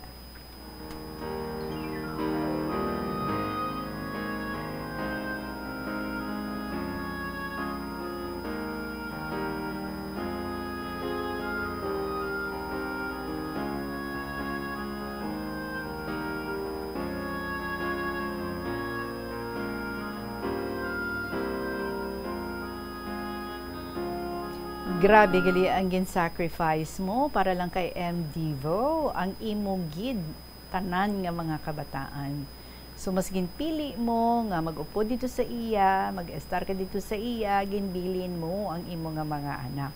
So hindi mo ya kaupod ang imo nga mga anak. Well, you said nanugunan ka sa 9 years, but this time nanindugan ka na gid because you're no longer happy sa imo nga sitwasyon, kaupod kay M. Divo. So this time, mabalik ka na sa imo nga mga kabataan. Well, I guess that's a very good decision. And haba ko nila, we should not look at the number of years, no? Nga nag-spend kita with somebody, kundi lang tawo nato, no? Ano ang mga nagakalatabo sa aton nga paghatag sang sinakalawig nga mga tinion sa sina nga tawo. So it should be, no? Don't count the years or the length of time that you have been together, but lantawa kung ano ang resulta, ano ang mga nagakalatabo sa sulod, no? Sa sina nga sa imo nga bahin, siyam ka mga tinuig. So were you happy? Were you satisfied? Do you feel loved? Do you think you made the right decision? So these are the things, no, that you have to look into. Kung yes, ang tanan nga mga sabat mo diri, I'm sure hindi ikaw makalabot sa imong mga desisyon sa subong. But siguro, no, it's the opposite. That's why no matter how difficult you said para sa imo, this time do na kaginhawa ka na. So that means, no, nga daw satisfied ka man sa imong nga desisyon. Well, ang pinakanami diri sa tanan nga may mga mahappy nga mga kabataan because mangin kaupod na nila ang ila nga iloy nga nadula sa ila nga luyo sa malawig nga mga tinion 9 years. So have a great time kaupod sa imo nga mga kabataan. Let them feel that you love them very much and make up for the lost time Alright? Sa mga maestra din na, you said mga friends human sila. Salamat gid sa inyong pagpamati. And again, sa imo utility of elementary school sa Cabalabagwan, Mina. Thank you gid sa iyong mga istorya. And feeling ko, no, daw good ka na sa imong decision, and you have even said nga amo na ang imong gift sa kay Lord. Kag amo naman na, no, ang gift nga nabaton mo kay Lord, ang imo nga pagiging decisive this time sa imo nga pagdesisyon nga finally out ka na sa sina nga relasyon and in ka na maliwat sa imo nga mga kabataan. Good luck, kid. 2:37 ang aton nga oras. Magapanabalik ang KLP pagkatapos ng pila ka mga importante nga mga pahibalo. Ini si Congressman Nonoy Defensor nga mainit nga nagatamyaw sa tanan nga Ilonggo sang isa ka malipayon nga Pasko. Kabay pa ang kasanan kag kabuot nga dala naton sa Pasko, madala naton sa aton mga pamilya kag mga kubos nga mga kasimanwa sa probinsya sang Iloilo. Sa liwat, Merry Christmas and Happy New Year. Nagalibogid bala ang imo ulo kung manog tapos na ang bulan o kung basta due date mo na, nagapahanumdumgid ang financial experts nga dapat bayaran mo sa husto nga tion ang imo nga utang bangod maalam ini nga paagi sa paggastos ang imo kwarta kag may maayo pa nga mga benepisyo. Halimbawa, malikawan ang late fees kag maprioridad ang importante nga mga galastuhan. Dumdumaman nga ang on-time payment history ang makatibong man o kung makapamaayo gid sa imo nga credit score kag mapa-improve ang interest rates. Ini nga pahanumdom ang ginadulong sa imo sang the #1 and most trusted radio network in the country, Bombo Radio Philippines. Basta Radio Bombo! Agud makalikaw sa food poisoning o kung paglain sang tiyan, sundo ng ining mga pahanumdom sa pagpreparar sa mga pagkaon kag ilimnon. Manghugas ang kamot kag ipabili ng katinlo antes kag pagkatapos ang paghimos. Kung nagamasakit, likawan ang pagpreparar sang pagkaon para sa iban. Siguraduhon nga naluto sang husto ang pagkaon. Kung mahimo, kauno ng pagkaon samtang mainit pa. Siguraduhon ang katinlo sang pagkaon agod ang selebrasyon mangin mas malipayon. Ang simple nga paghusay sang buhok ang may pila ka maayo nga benepisyo sa lawas. Sunod kay Arthur Ragurama, founder sang Daiga Organics nga nagaproduce ng handmade bath kag body products sa New Delhi, India. Ang mga tawo nga may dry hair, ang masami hindi mahilig nga maghusay sang buhok bangod sa kahangawa sang hair fall. Apang ang masami nga paghusay sang buhok ang makabulig sa blood circulation sa aton nga scalp. Naga-nourish man ini sang hair roots, naga-promote sang growth, kay nagabulig man agod nga malikawan ang hair loss. Kung ikaw isa ka chess lover, yaring pila ka brain benefit sa paghampang sini. Kag kung wala ka nagahampang sini, umpisahin na.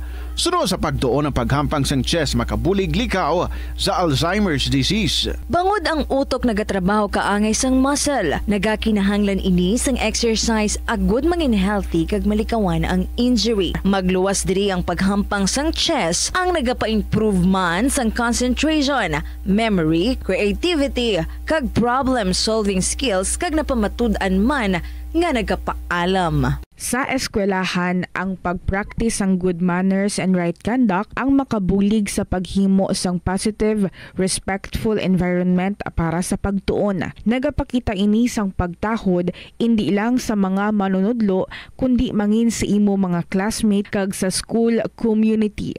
Mag-abot sa eskwelahan on time. Ang pag-abot sang late sa klase kag sa aktibidad ang nagapakita sang kakulang sang respeto sa oras sang iban. Magpamati sa imo maestra o kun maestro samtang nagadiscuss ang lesson kag sundon sang maayo kun may yara sang instructions. Tawgon nga ma'am o kun sir ang imo teacher o kun staff. Kung may pamangkot, ibayaw ang kamot, agud mahatagan ikaw sang kahigayunan nga makasabat. Maggamit sang please, thank you kag excuse me kung nagaistorya sa imo classmate o kung sino man ang imo ginaatubang. Likawan ang pagpanunlog, pagbuli o kung pagpanginsulto. Mangin maayo kag may respeto sa isig kapareho. Mangin matinlo sa classroom kag school grounds. Ibutang sa basurahan ang basura kag indi pag-ihaboy sa bisan diin lang, ilabi na sa sulod sang classroom. Respetohon ang propiedad sang eskwelahan. Halungan ang mga libro kag supplies kag likawan ang mangguba sang pagabutang nga wala mo ginapanag-iyahan. Mangin focus sa pagtuon kag likawan ang pag-istoryahan na isang classmate samtang nagadiscuss ang imo maestra o kun maestro sang inyo nga lesson. Likawan ang cheating. Masami nga kompletohon ang assignments kag test nga wala nagapangopya sa hinimuan sang iban. Yari ang mga simple nga paagi agod makakinot sang tubig.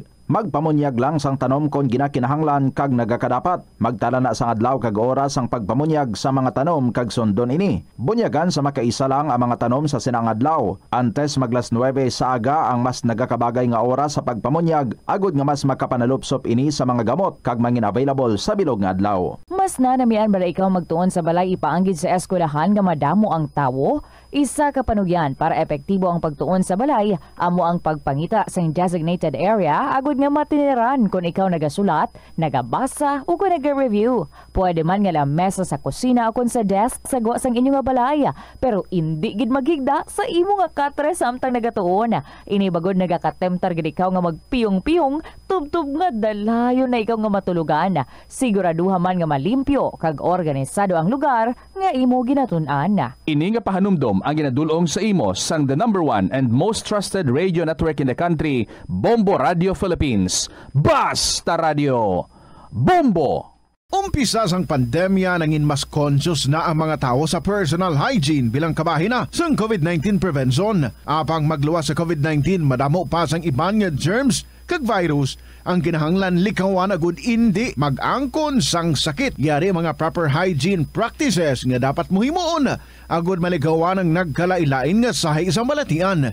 Insakto nga paghugas sang kamot, pagpaligo adlaw-adlaw, pagpabilin sang good oral hygiene, pagsunod sa cough and colds etiquette. Matahom lang taon ang mga dekorasyon sa panahon sa Pasko, apang peligroso kung hindi kita maghalong sa paggamit. Magbaka lamang sang Christmas lights kag iban pa nga dekorasyon nga pasado sa standards sang Department of Trade and Industry. Kaangay sang may mga ICC stickers kag PS marks. Hindi pagpabayaan ang nagasiga nga kandila malapit sa Christmas tree o kun sa Advent wreath. Bailuhan ang mga pondido nga Christmas lights. Check yaron ang mga linya sang Christmas lights. Basi may mga samad ini. Subong man ang mga halog nga plugs. Hukson sa saksakan ang Christmas lights kung maghalin kag wala sang tao nga nabilin nga magpantay sa balay. Hindi pag-i-overload ang mga salaksakan. Taguon maayo ang mga Christmas lights sa iban pa nga dekorasyon pagkatapos magamit agud hindi pagampangan sang magagmay nga kabataan nga makadulot pa sang disgrasya. Ini nga pahanumdom ang ginadulong sa imo sang Bombo Radio Philippines, ang pambansang radyo ng Pilipinas kag #1 radio network in the country.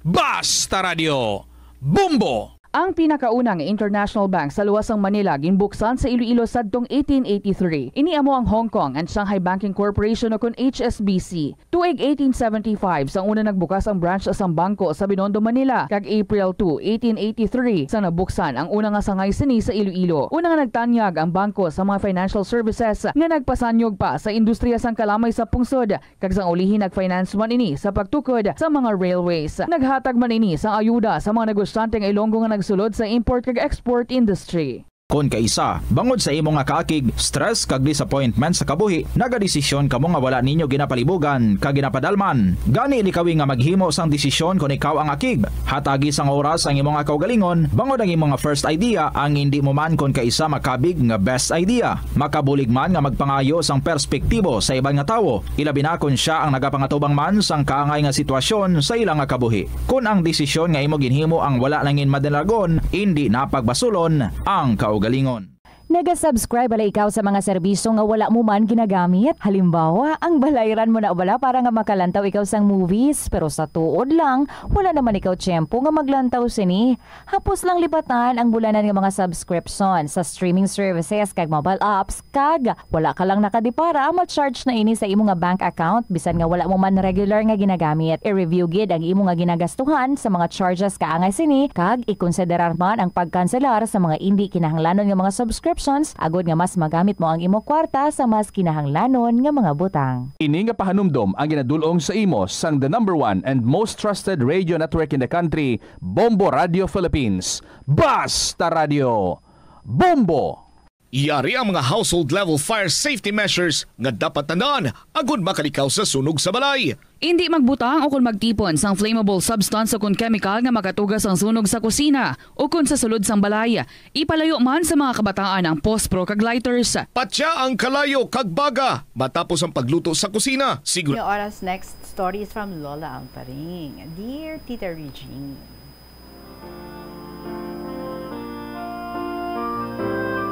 subong isay-isay ko sa imo ang akon nga naagyan.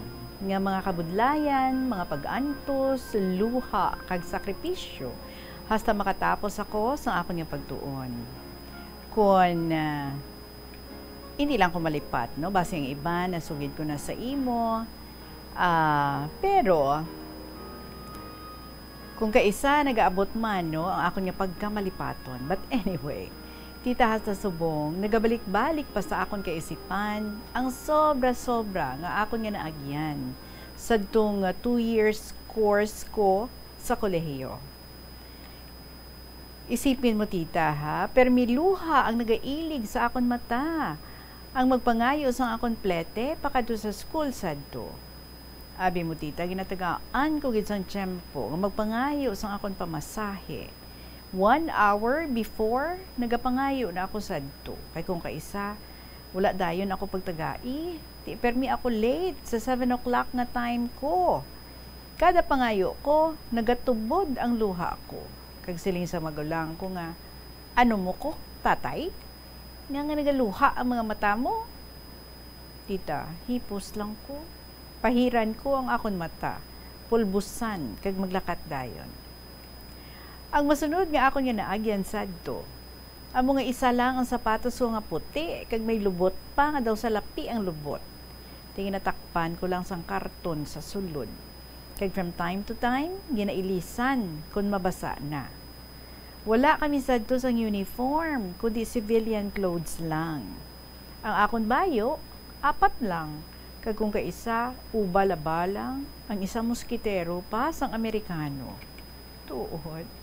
So, akong panapton sadto, poros lang luma o baog nga daan pa. Way man ako sang payong sadto. Kung magulan, nagadalagan lang ako pakadto sa school. Tita, believe it or not, for 2 years sa eskwelahan, lagi ko kaagi merienda sa kantin. O kung inom sang soft drinks, kaon tinapay, o kung candy. Kung may dala ako, kung kaisa tinanok nga kamote, balinghoy, o saging. Ti, amo ini ang akong merienda, akong vacant period. Tita lain iya, sang ara pa ako sa high school, nga madamo nga friends or classmates ko nga nagahatag sa akon. Pero sa college, wala gid. Kapin patita nga sa section 1 ako, sa 5 sections adto nga kalabanan sang classmates ko, taga Antique, Dumangas, Iloilo City, nga wala kami nagaululupod. Nadumduman ko nga halos wala kami nga mga classmates ko nagaupuray o nagainupdanay. Ang akon mga kasimanwa sadto sa lower sections, kaguay kami nagakitaay. Tita kong vacant period, dayon ko kadto sa puno sang kahoy, kag didto magtuon lang. Ang akon balon nga kwarta, tamang-tama, pamasahi lang, 10 centavos going to school, and 10 centavos going home. Kung kaisa, may sobra, pero why ko gid ginagasto? Kay akon ginatigana. Akon hindi ako dayon matagaan, ti kundi may ready ako nga plete, nga hindi ako malate sa klase. Ginatipid ko gid ang sobra nga hatag sang brother ko. Tita Regine, ako nadumduman. Naging pa-entra ako sa folk dance sa akong teacher sa physical education. Kung tani hindi gid ako mag-entra kay wala ako sang kwarta para sa amon bisti. Pero ginpilit ako sa akong teacher kay saling niya sa akon nga siya lang bahala magasto o mag-provide sang amon bisti. Ti nag-join na lang ako. Isa naman ka best, Tita Regine, ako nadumduman ang happiness ko kag sang akon brother. Sang exempted ako sa examination sa final exam sa social studies kag sa psychology subjects. Tita Regine, pagpahibalo ko sa akong brother, dayon niya kadto sa corner sang karsada, magbalita sa mga friends kag neighbors nga exempted ako sa examinations. Siling niya sa ila nga, bisan mangutang siya, may balos man, kay matutom ako sa akon nga pag-eskwela. Abi mo tita, nagtinguha gid ako sa pagtuon sadto. Ang tulog ko permi kulang sa akon pagtuon kun gabi. Kalabanan, late at night ang pahuway ko, pagpulaw sa pagtuon, nga mabudlay pa ang suga. Kingkilang, kay wala kami sang electricity. Tita nagapulaw ako magtuon sa kingkilang. Kag iway ako nagatulog kung matapos ang akon nga pagtuon. Abi mo tita, madigamo pa ako. Manglaba dayon, kiti pila man nakabilog ang akon nga bayo. Gani ginalabhan ko dayon. Tita kung akon panumdumon, halos do hindi ko maagom ang handom ko.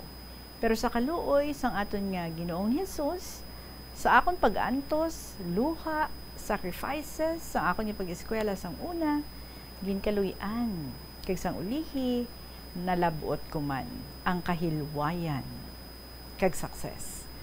Gani ang masiling ko lang, kag pangaral sa mga kabataan subong, maghimulat, mag-agwanta, mag-ukod sa pagtuon, bisan ano kabudlay sang ginaantos mo, sa ulihi, malabot mo man. Kag mangin malipayon ka, kag mangin successful ikaw sa imo nga ginahandom sa imo kabuhi.